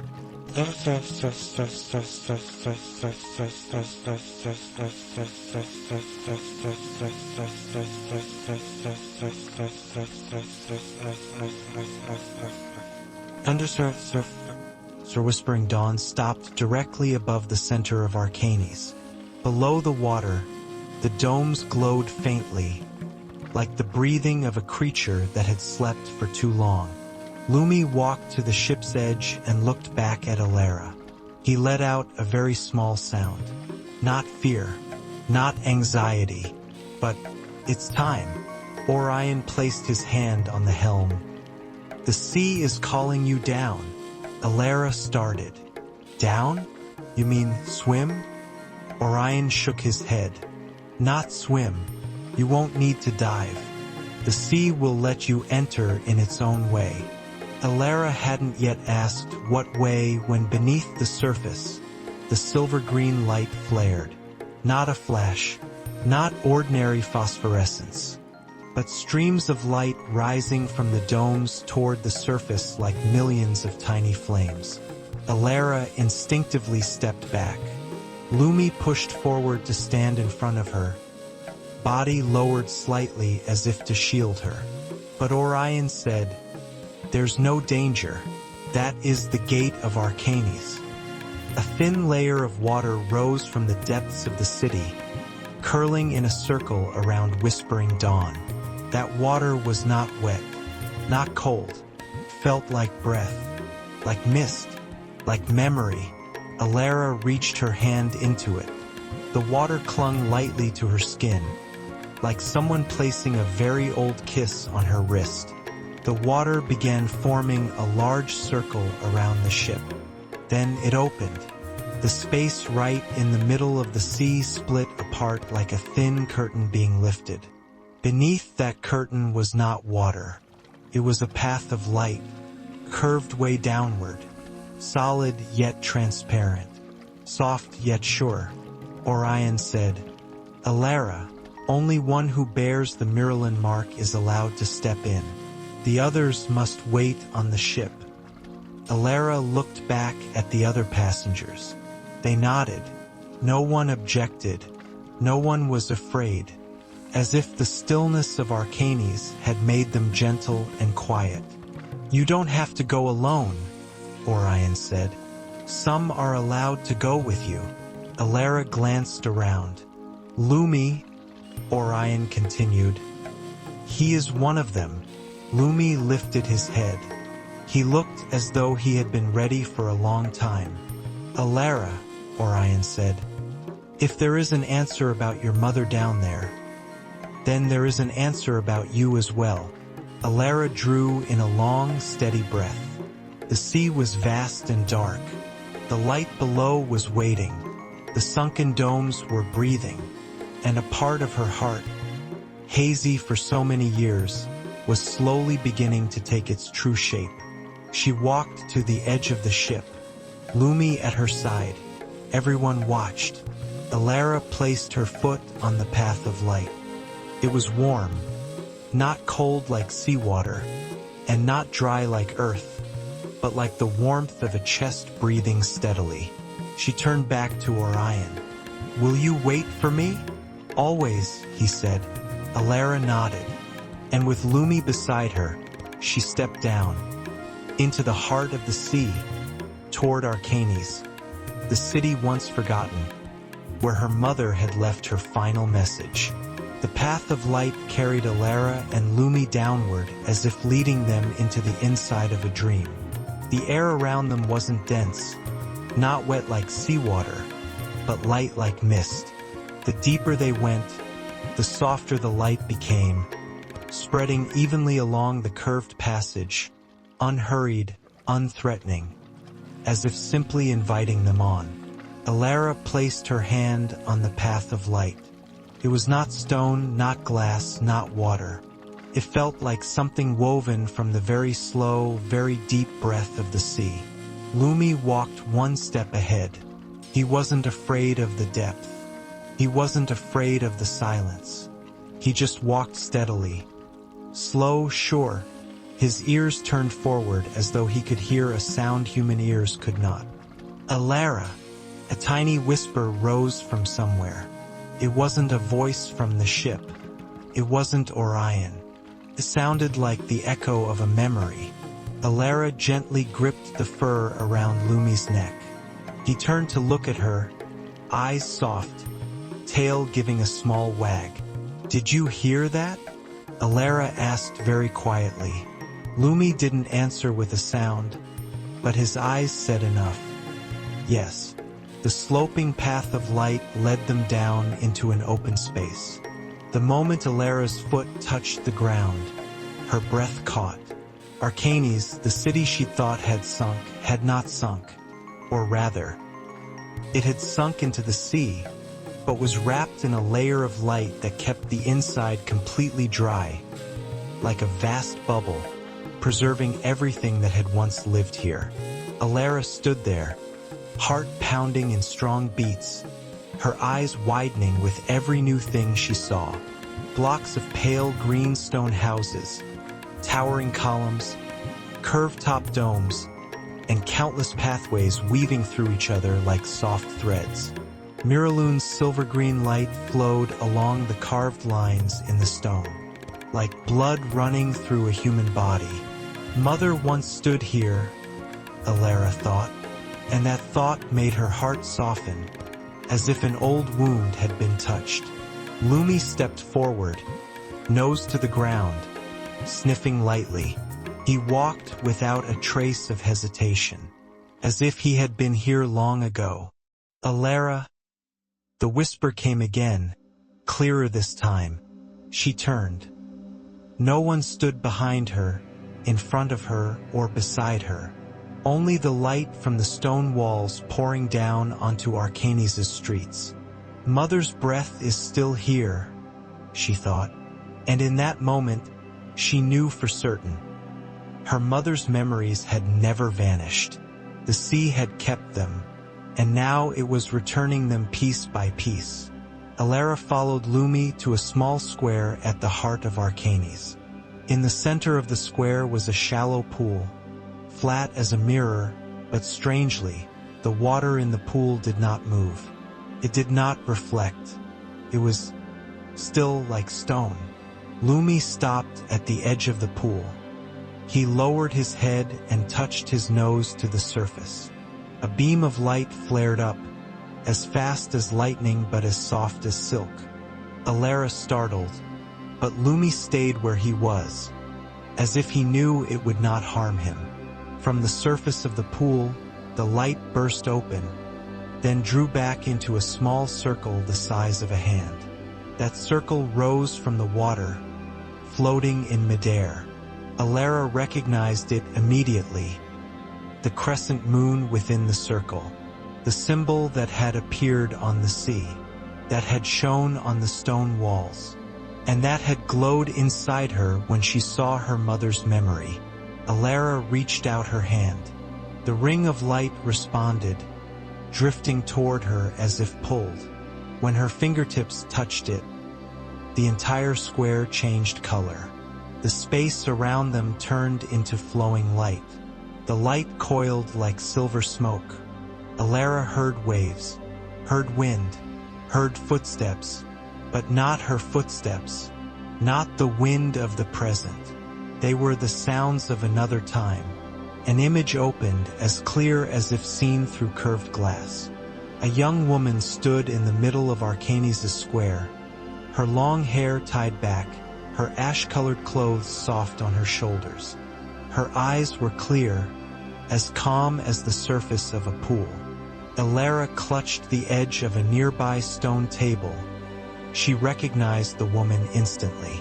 Mother, not the mother of now. Not the mother who had left her when she was too young to understand loss, but her mother many years ago, when she was still young, when the light in her eyes had not yet been swallowed by darkness. Her mother was looking down at the pool, one hand resting over her chest as if listening to something in her heart. Lumi sat close against Elara's leg, eyes unblinking as he watched the image. "Mother?" Elara whispered, tears slipping down her cheeks. The image moved. Her mother knelt, touched the surface of the pool, and the water in it lit up brilliantly. At that moment, a voice spoke within the memory. Not her mother's, not a man's. It was the voice of the sea, deep, vast, as if it came from every corner of Arcanis. Bearer of light, listen. Her mother lifted her head. Her face showed a fierce resolve. Hide the child. She carries our mark. Elara felt her chest tighten. The child. That was her. The memory continued. Those who seek the light of Miralun have come too close, said the voice of the sea. They do not understand the light. They wish to control it. Her mother answered, her voice trembling but firm. I will take her away. I will not let them touch her. Elara covered her mouth to keep from sobbing aloud. Mother, what were you protecting me from? Lumi pressed his head to her leg, as if answering, from what her mother herself could not escape. The memory shifted. Her mother stood at the entrance to Lythèra, the place Elara had explored that morning. In her arms was a child wrapped in a white cloth. The child slept soundly, chest rising in tiny breaths. Her mother placed a kiss on the baby's forehead. Light from the sea wrapped around them both. "Sleep," her mother whispered. "Until you grow, the island will return to you what I cannot say." Elara lifted her hand to her lips. She could feel that kiss clearly, as if time had just brushed the dust off her memory. The memory changed again. Her mother turned back toward the sea, her eyes red but unshaken. "I return the light of Miralun here. Hide it in this city until the child can call the sea by its true name." Elara shuddered. She understood. Her mother hadn't hidden the memory so she would forget. She hid it because if Elara remembered too soon, she would be found, and the hunters of the light would take her away. Elara panted, her breathing sharp. "Mother?" The veil of memory slowly dissolved, like mist vanishing when wind crosses the surface of a pool. The center of Arcanis returned to its gentle silver-green glow. But Elara was no longer the person who had stepped in here minutes ago. She had seen why her mother disappeared, seen why her mother brought her to Lythèra when she was barely born, seen why the sea had called her from the very first night she arrived in Miralun. She belonged to this light, not partly, not by accident, not as a burden, but from the source. Lumi licked her hand. A small gesture, but enough to remind Elara she was not walking this path alone. "Elara!" Orion's voice rose behind her. Elara turned. Orion had entered Arcanis at some point without her noticing. He stood at the edge of the square, his face gentle but heavy with thought. "Have you seen it now?" he asked. Elara wiped her tears. "I've seen it. And what do you understand?" Elara placed her hand over her chest, where the warm light from her mother's memory still lingered. "I understand why I was called," she said, "and I understand why my mother disappeared." Orion stepped closer, looking deep into her eyes. Then, "Elara, are you ready to go to the place where your mother stopped?" Elara looked around Arcanis. The city that had slept for centuries looked at Lumi, the small companion who understood her better than anyone, and at the small ring of light floating beside her, the mark of the Miralun line.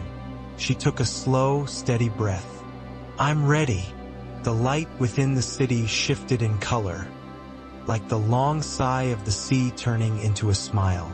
After the last image faded into the space of Arcanis, the light on the stone walls did not go out completely, but softened, like embers after a long night. Elara stood in the middle of the square, her hands still resting on her chest, the warmth from her mother's memory not yet gone. Lumi sat close by, his small body a slight but steady anchor. Each time Elara took a deep breath, his chest rose and fell too, as if two living beings were sharing the same rhythm. Orion remained silent. He didn't interrupt as the tide of memory rose, didn't rush to explain, didn't try to comfort.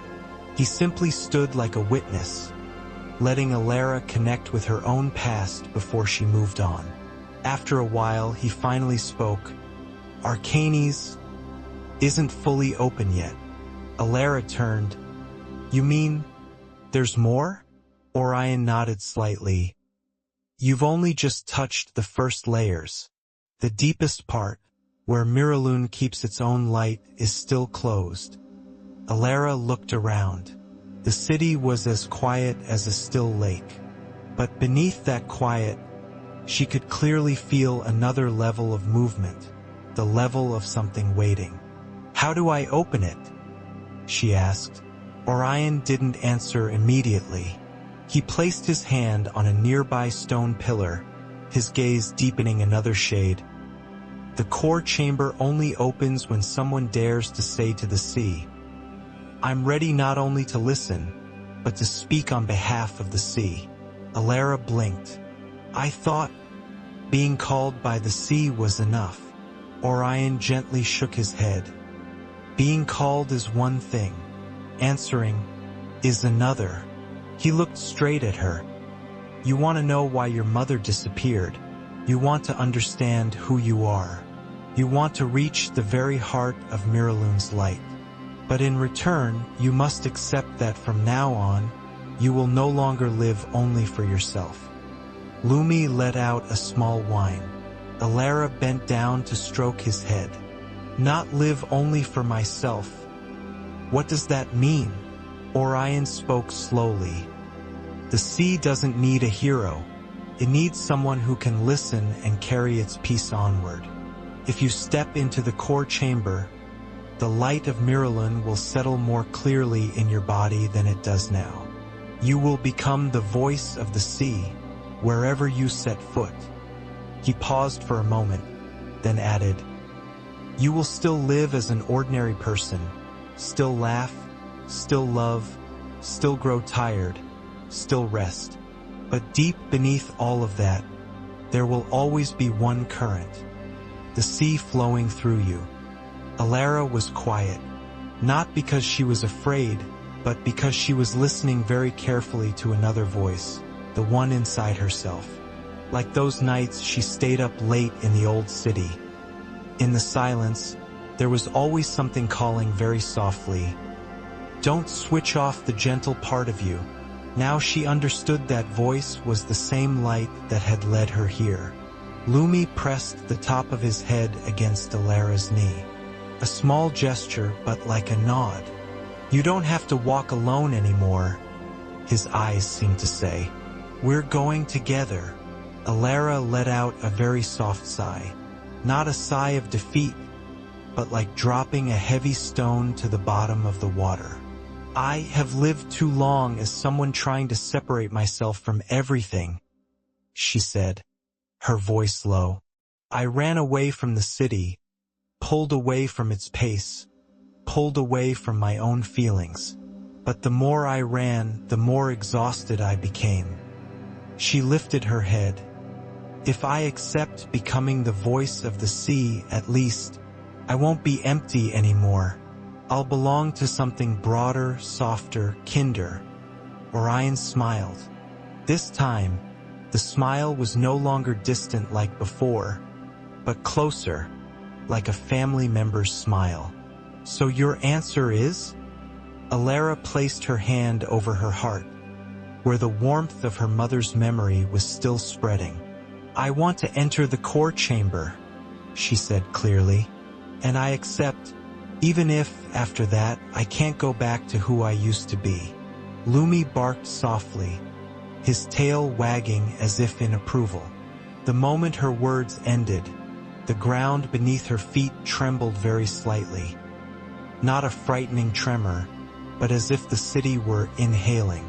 The light lines along Arcanis' walls shifted all at once, from silver green to a deeper shade, then touched with pale gold, like the edge of the sun just before it rises. In the middle of the square, the flat surface of the pool suddenly formed concentric rings. The water didn't splash up, it only quivered like a mirror gently touched. Then, at its center, a thin ray of light rose, forming a slender column like a sail. Orion stepped back. That is the entrance to the core chamber, he said. From here on, it's just you and your hound. Elara turned. You can't come with me? Orion shook his head. I'm only a gatekeeper, not the one being called into the center. He looked at Lumi. But he can. Souls as pure as a dog's. The sea always welcomes. Lumi tilted his head as if he understood. He hopped down to the edge of the pool, standing right where the column of light met the surface. Elara followed. She looked back at Orion one last time. In that glance there was thanks, farewell, and a promise. When you return, Orion said quietly, the world won't have changed much, but the way you see it will never be the same. Elara smiled faintly. then turned away, and with Lumi, stepped into the column of light. The first sensation when she touched the core chamber was not falling, nor floating. It was returning to a place very deep within herself, where she had been as a baby asleep in her mother's arms, when there were no machines, no notifications, no pressure to be someone. Light filled the space around her, but it was not blinding. There was nowhere you could call wall, ceiling, or floor. Everything flowed into everything else, soft, gentle, always moving very slowly, like water that never stops breathing.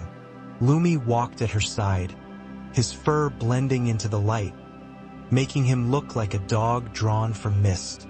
Elara, the voice returned, this time clear, near, and warm. Not Orion, not a faceless sea. It was her mother's voice. Elara turned. Ahead of her, the light gathered into the form of a woman, not as sharp as a living person, but clear enough for Elara to see the features. The deep eyes, the gentle smile, the posture that had once held her whole world when she was small. Mother, not a hazy memory anymore, but a piece of her mother's consciousness, kept by Miralyn. "You've come," she said. Her voice was soft as Miralun's wind touching the water. Elara couldn't hold back. Tears spilled, but they didn't fall. They dissolved into tiny specks of light, drifting into the air. "Mom!" Her voice broke. Lumi stepped forward, tail wagging. He sniffed at the air around the woman's shape, as if sensing something both strange and familiar. Her mother bent down, reaching out to stroke the empty space where Lumi stood. Light rippled under her hand like the surface of water. "You still choose good friends," she said, looking at Elara with eyes full of tenderness.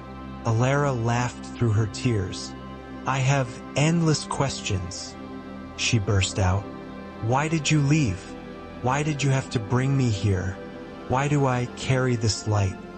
Her mother didn't rush to answer. She stepped closer. "Before I answer, let me ask you one thing." Elara nodded. "Were you happy when you were running away from yourself?" her mother asked. The question cut straight to the center. Elara went silent. The late nights working, the trips with no clear destination, the mornings waking up without knowing exactly what she was living for. All those fragments resurfaced. She shook her head. "No, it just hurt a little less, but it wasn't happiness." Her mother nodded. "Miralyn doesn't call the ones who feel completely full," she said. "It calls the ones who are empty, but still long for a life that is honest from the inside." She placed her hand over the glowing spot on her own chest. At once, the same place on Elara's chest lit up. "You were born with this seed of light," she said, "not to be a savior and not to be above anyone, but to remind those who've forgotten that peace still exists and gentleness is not weakness." Lumi lay down, his head resting on Elara's leg. He seemed more at ease now, as if the woman's words had soothed him too. "Elara," her mother went on, "the ones who hunted the light back then didn't understand this. They wanted to use Miralyn to control minds, to force everything into silence by their will. They forgot this light was born to calm, not to subdue." She looked straight at her daughter. "I brought you to Lythèra not so you'd hide forever, but so you'd have time to grow without being turned into a tool." Elara's hand tightened. "And now, are they still out there?" Her mother nodded. "But they're not as strong as before. The world has changed a lot.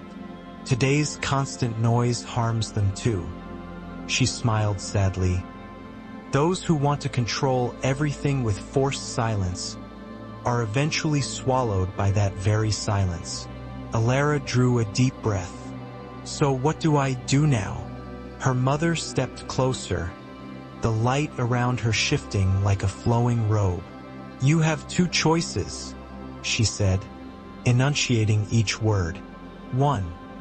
You leave Miralyn, live an ordinary life. Keep this memory like a private dream no one has the right to touch. The sea won't force you. You are allowed to gradually forget. Or 2. You carry Miralyn's light into the world, not by flaunting it, but through the words you speak, the stories you tell, the way you are present in life. She stopped, her gaze growing more solemn. If you choose the second, you will be the one who reminds people that even in chaos, there are still calm waters somewhere. You will become the sea's whisper in the world. Elara listened to each word. Every sentence flowed into her heart like warm water. You're not being forced to sacrifice, her mother said. You still have the right to be sad, to be tired, to hesitate, to be wrong. But at the deepest layer, you will always carry the ability to soften something. For yourself, for others, for unknown hearts that may never know your name. Lumi squinted, resting his head more heavily against Elara. Elara sat down, facing her mother more closely. In this light, she no longer seemed so far. Not a saint, not something beyond human. Just a woman who had been afraid, had loved, had chosen. Honestly, Elara spoke slowly. I once just wanted to disappear, to not have to do anything at all. But coming here, meeting you again, I understand that if I keep running, I'll be betraying the gentleness you tried so hard to preserve for me. Her mother looked at her, a faint joy in her eyes. Then what does your heart want? Elara looked around the core chamber. The light moved slowly, never pushing, simply waited. I want to live, but not the kind of life where I'm always chasing, she said. I want that wherever I go, even if it's just one night at an inn or a few hours on a train. Someone might feel like they can breathe a little easier after meeting me. She let out a small laugh. If the sea has given me the gift of calming what's stirred up, then I want to learn how to use it. Lumi lifted his head, his eyes shining. Her mother smiled. That is exactly Miralyn's language. Not the sound of thunder, but the sound of small waves. She stretched out her hand toward Elara. If this is truly your choice, Miralyn will sink deeper into you. It won't turn you into something else. It will simply make clearer what was already there. Elara looked at that hand of light. She no longer felt afraid, no longer hesitated. She placed her own hand in it. The instant they touched, a warm current flooded her body. From her chest to her shoulders, down her arms, up to the crown of her head, down to her feet. It didn't burn. It didn't sting. It was like lying in warm sea water in the evening, when the wind has just softened. Lumi too was wrapped in a small halo of light, his fur standing on end, but his eyes closed, his mouth slightly open as if smiling. The light enveloped Elara, then drew back, settling deep within. When the warmth stilled, she realized the core chamber was the same, the world was the same, but the way she stood within it had changed. The everyday noise receded. Everything felt less sharp. Among the countless streams of thought, one very quiet stream appeared, resting at the center of her chest. That is Miralyn, her mother smiled. You will always be able to return to that water anytime, even in a crowded city or a packed train. She spoke her final words slowly. Use it to tell, to touch, to remind. It doesn't need to be much, only needs to be true. A new tear rose, and Elara swallowed it back. I love you, she said. Her mother touched her forehead lightly. That smile Elara knew would stay longer than the light. "I never left you," she replied. "I just changed where I stand. From out there to inside you."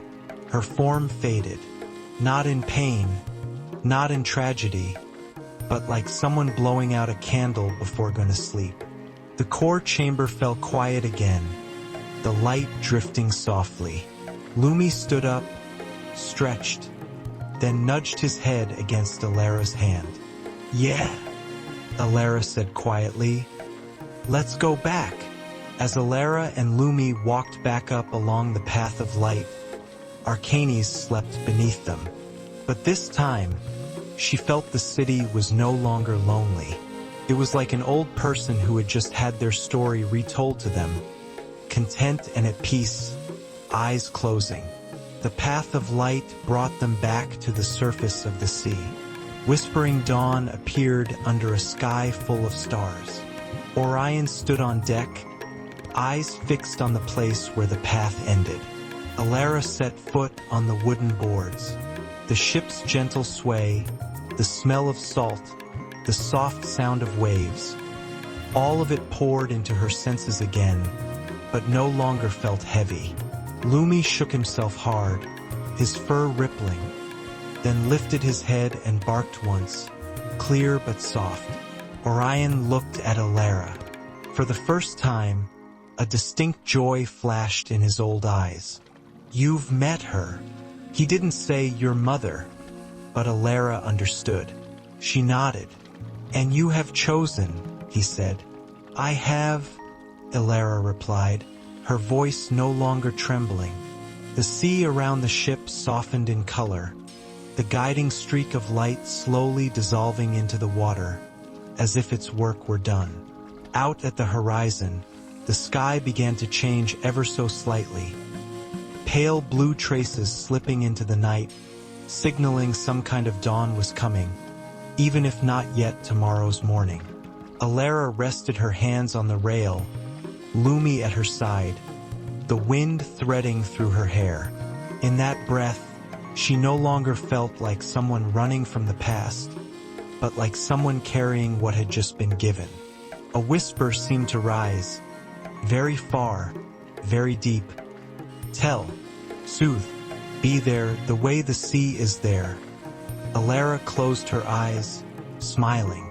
Inside her, a small stream had begun to flow, quiet, steady, gentle, and from now on, no matter which bay, island, or city Whispering Dawn carried her to, Miralun was already within her, together with Lumi, together with the slowing breaths, together with the tired hearts waiting for a voice soft enough to believe they still have a place to rest.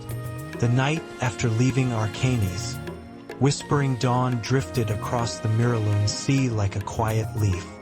There was no longer a bright guiding streak of light beneath the water, only the thin reflections of starlight spilling onto the velvet black sea.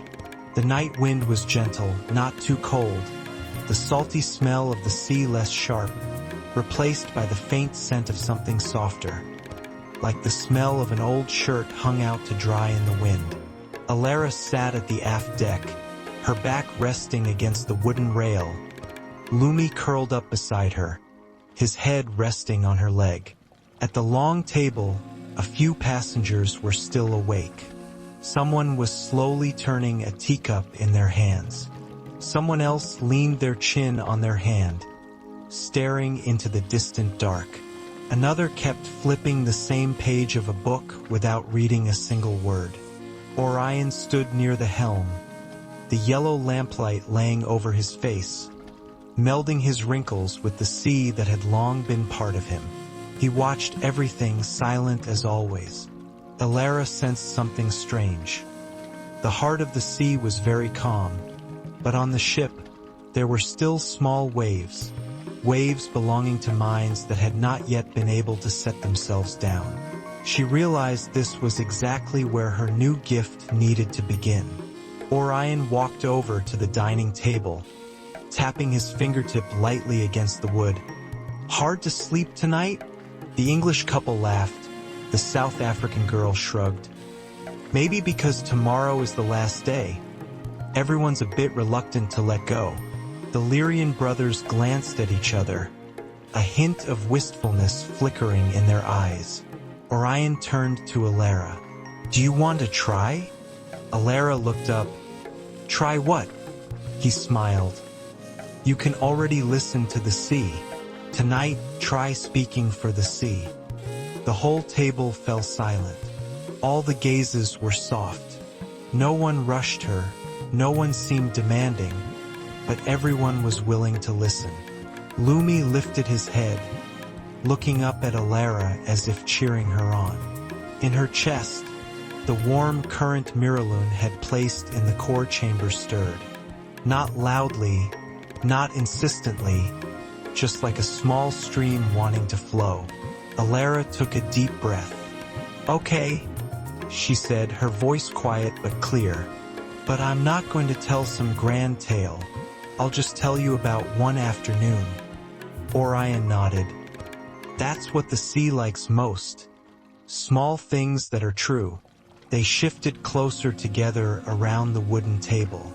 The lantern hanging under the canopy cast a thin golden light, wrapping around their cheeks, their hair, the look in each person's eyes. Outside, the sound of waves tapping gently against the hull thumped steadily like a heartbeat. Lumi moved, curling up right beside Elara, his head resting on her foot as if to keep her here. Elara placed her hand on the tabletop. When she touched it, it felt as if the whole ship, the water beneath them, and the sky above, all tilted just a little to listen. There was a day, Elara began, when I stood alone on the deck of another boat, not whispering dawn, but a crowded, noisy ferry near my old city. She didn't name the city. There was no need. On that ferry, she went on, everyone was busy, some glued to their phones, some dozing off, some arguing through their headphones. Only the sea was looking straight at me. The night wind brushed her cheek, making her voice lighter.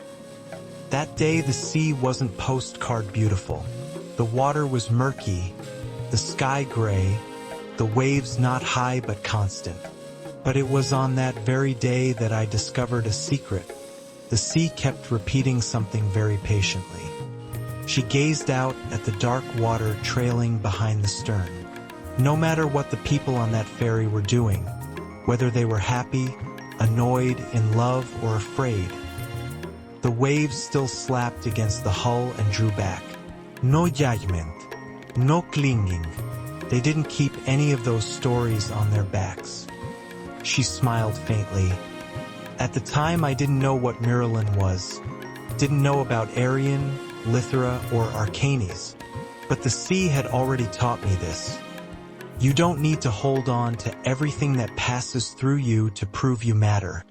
One of the Lyrian brothers shivered slightly. The South African girl leaned on her hand, her eyes lowered to the table, clearly stepping into the story. Elara continued, her voice slow and even like a gentle tide. In the city, we think we have to keep every detail. Texts, emails, appointments, a sentence that hurt us, a look that made us feel ashamed, a failure that's already over. Then we tie ourselves up with those fragments. She lowered her voice, almost to a whisper. But the sea is different. When a ship passes, it creates waves. The waves crash into the shore, the rocks, the hull. And then that's it. The sea doesn't need to remember. This was the ship that passed on March 12th.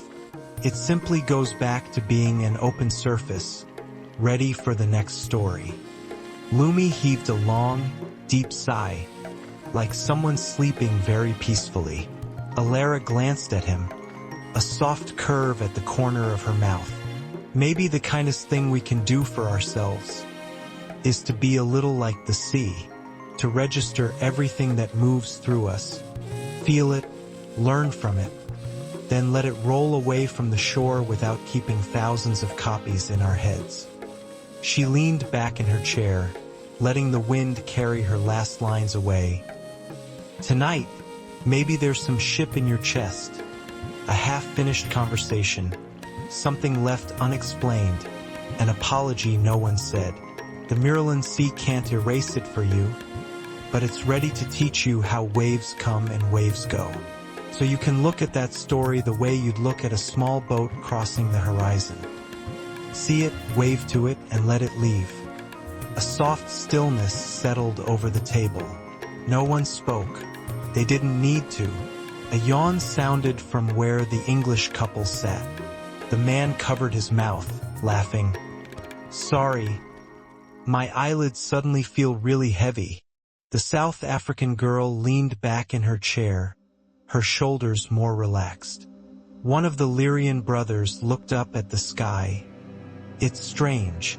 The waves are the same, the wind sounds the same, but inside I feel calmer.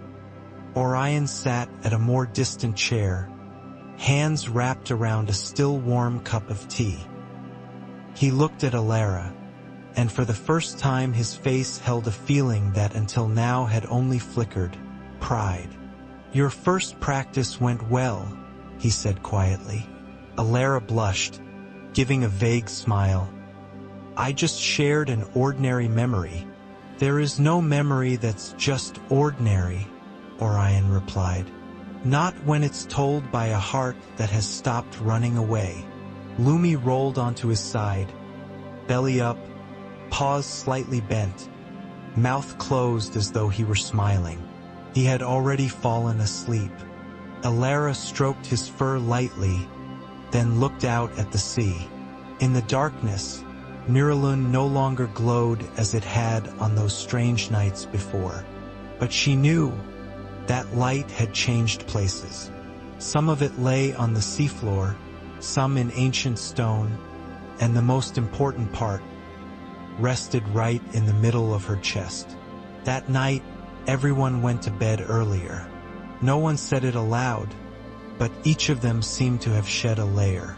On deck, only Whispering Dawn, Orion, Elara, Lumi remained, and the sound of the sea moving very slowly around the hull. Before going below, Orion said to Elara, "Tomorrow we make landfall.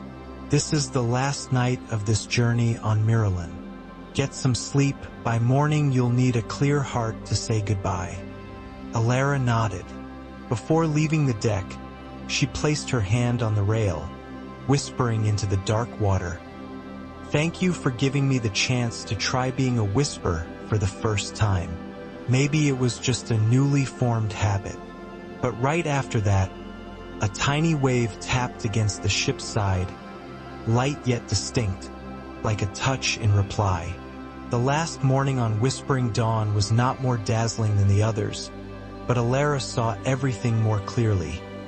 The pale color of the sky, the contours of the rocky ridges, thin streaks of light on the water's surface, the sound of spoons clinking against porcelain cups at the breakfast table.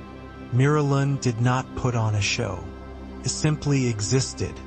Elara stepped onto the deck, Lumi close at her heels. The morning air was cool and easy to breathe. The bay where they had first departed was already visible on the horizon, blurred like a memory that had gone far only to return. The passengers were packing up. Wheels of suitcases rolled over the wooden planks, zippers rasped, short bursts of laughter sounded here and there. Everything was like any other journey, but underneath it all, everyone carried a bit of silence they hadn't had when they arrived. Orion stood at the helm, his hands turning the great wooden wheel without needing to look. He knew every weight, every angle of it. Elara walked over. "We're almost there," she said. "Yes," he replied. "But don't rush to think ending. The sea has no ending. It only has shores where people pause to step onto land." Elara smiled. "I know. It's just that I still feel a little restless." Restlessness is normal, Orion said. It proves you truly lived this journey. Lumi put his front paws on the rail, staring toward the shore. His ears pricked up, his tail wagging just enough. Not overly excited, not sad either. As if he understood. Today's farewell was not forever. When Whispering Dawn glided into the bay, spray fanned out on both sides. Other boats were already moored there. Little shops along the shore had opened. Chairs on verandas were neatly set out. Small fabric flags flapped in the morning breeze. Everyone gathered at the aft deck to hear the captain's farewell. Orion placed his hand on the long table, his eyes sweeping slowly over the small group of travelers. 3 days ago, he began, when you stepped onto Whispering Dawn, you all looked a bit heavy. Soft laughter rippled around. Not heavy with luggage, he went on, but heavy in your heads, heavy with unfinished things, unsaid words, feelings with nowhere to go. He glanced briefly at Elara. The Moonlit Sea hasn't taken all of that away. It's not a place that erases. It only shows you that even when you're carrying a lot inside, you can still find a calm patch of water within yourself to sit down in. He tapped the table lightly.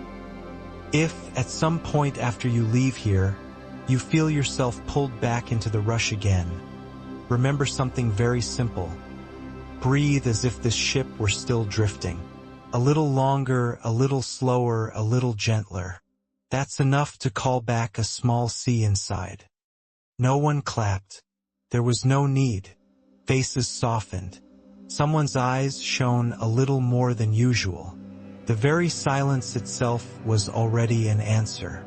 After that, one by one, people said goodbye to Orion, to each other, to Elara and Lumi. The South African girl hugged Elara tightly. "Thank you for last night's story," she said. "That night I finally slept, after weeks of insomnia." The English couple laughed. "If you ever start a nighttime story channel, you'd better tell us. We really need it."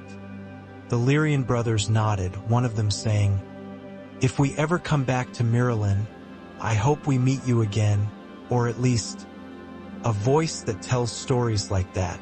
Elara smiled, her chest warm. Lumi received plenty of pats, scratches behind the ear, and a few whispered thank yous for reasons no one explained. He simply wagged his tail, tongue out, eyes half closed, clearly pleased with the job of the sea's four-legged friend. When everyone had disembarked, Whispering Dawn felt lighter. The deck seemed larger, no more luggage, no more hurried footsteps. Only Elara, Lumi, and Orion remained. "What will you do now?" Orion asked. Elara looked toward the shore. The little streets, white houses, cafes by the water, carts selling bread. "I'll go ashore," she said, "but not to return to my old life. I want to see whether, in noisy places, I can keep the piece of sea I've just received." Orion nodded. "Whispering Dawn will still be here. If one day you hear the call again, come back. I still know how to find Miralyn." He handed her a small wooden tag, carved with the crescent moon inside a circle. "It's not a charm, just something to remind you. Miralyn's light doesn't live in the boat or on the islands, but in the place where you dare to be gentle with yourself." Elara closed her fingers around the wood, feeling as if she were holding a heartbeat. "Thank you," she said. Orion bowed his head to Lumi. "Thank you for watching over Elara for me." Lumi barked softly, his tail wagging, accepting that task with solemn seriousness. As Elara and Lumi walked down the wooden gangway, the feeling was different from the first day. The suitcase was still heavy, but it no longer crushed her shoulders. Her feet still touched solid ground. but with every step she carried a hint of the sea's rhythm. They stopped on the shore, turning back toward the bay. Whispering Dawn still lay at anchor, oars tied along her side. The sky's glow reflected on her weathered hull. Orion raised a hand in farewell. Elara raised hers in return. The sea breeze blew in from the water, tossing her hair back.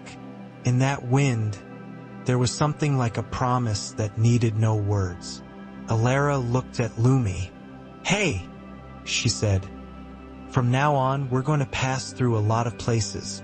We might sleep in cramped rooms, sit on long train rides, hear countless stories from other people.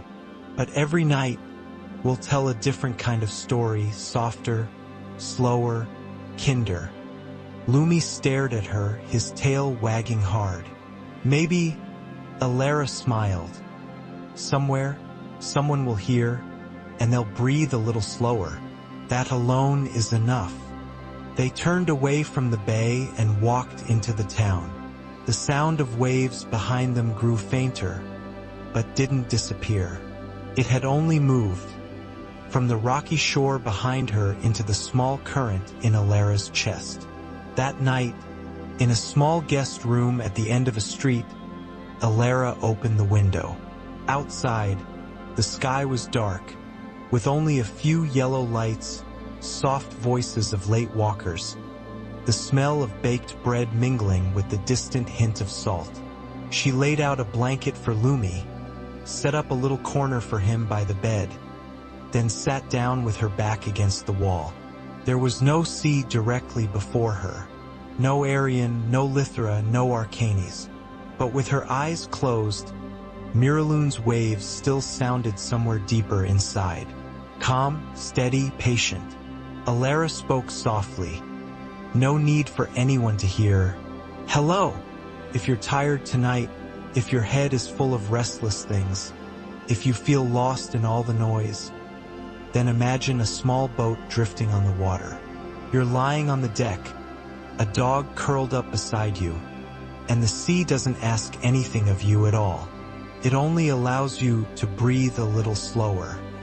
Lumi let out a long, deep sigh, his chest rising and falling, paws twitching as if he were dreaming of running on sand. Elara rested her head against the wall, her eyes slowly closing. Somewhere very far away, Miralune continued to drift. Somewhere very close, right inside her chest, a little body of water drifted as well. Small, but enough that whenever someone needed it, it could become a whisper. "You're not lost. You just need to rest a while. Then go on, when your heart has softened again."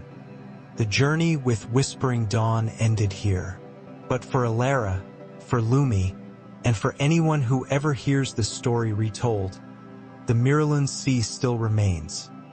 As a quiet place of refuge, found simply by closing your eyes and looking within.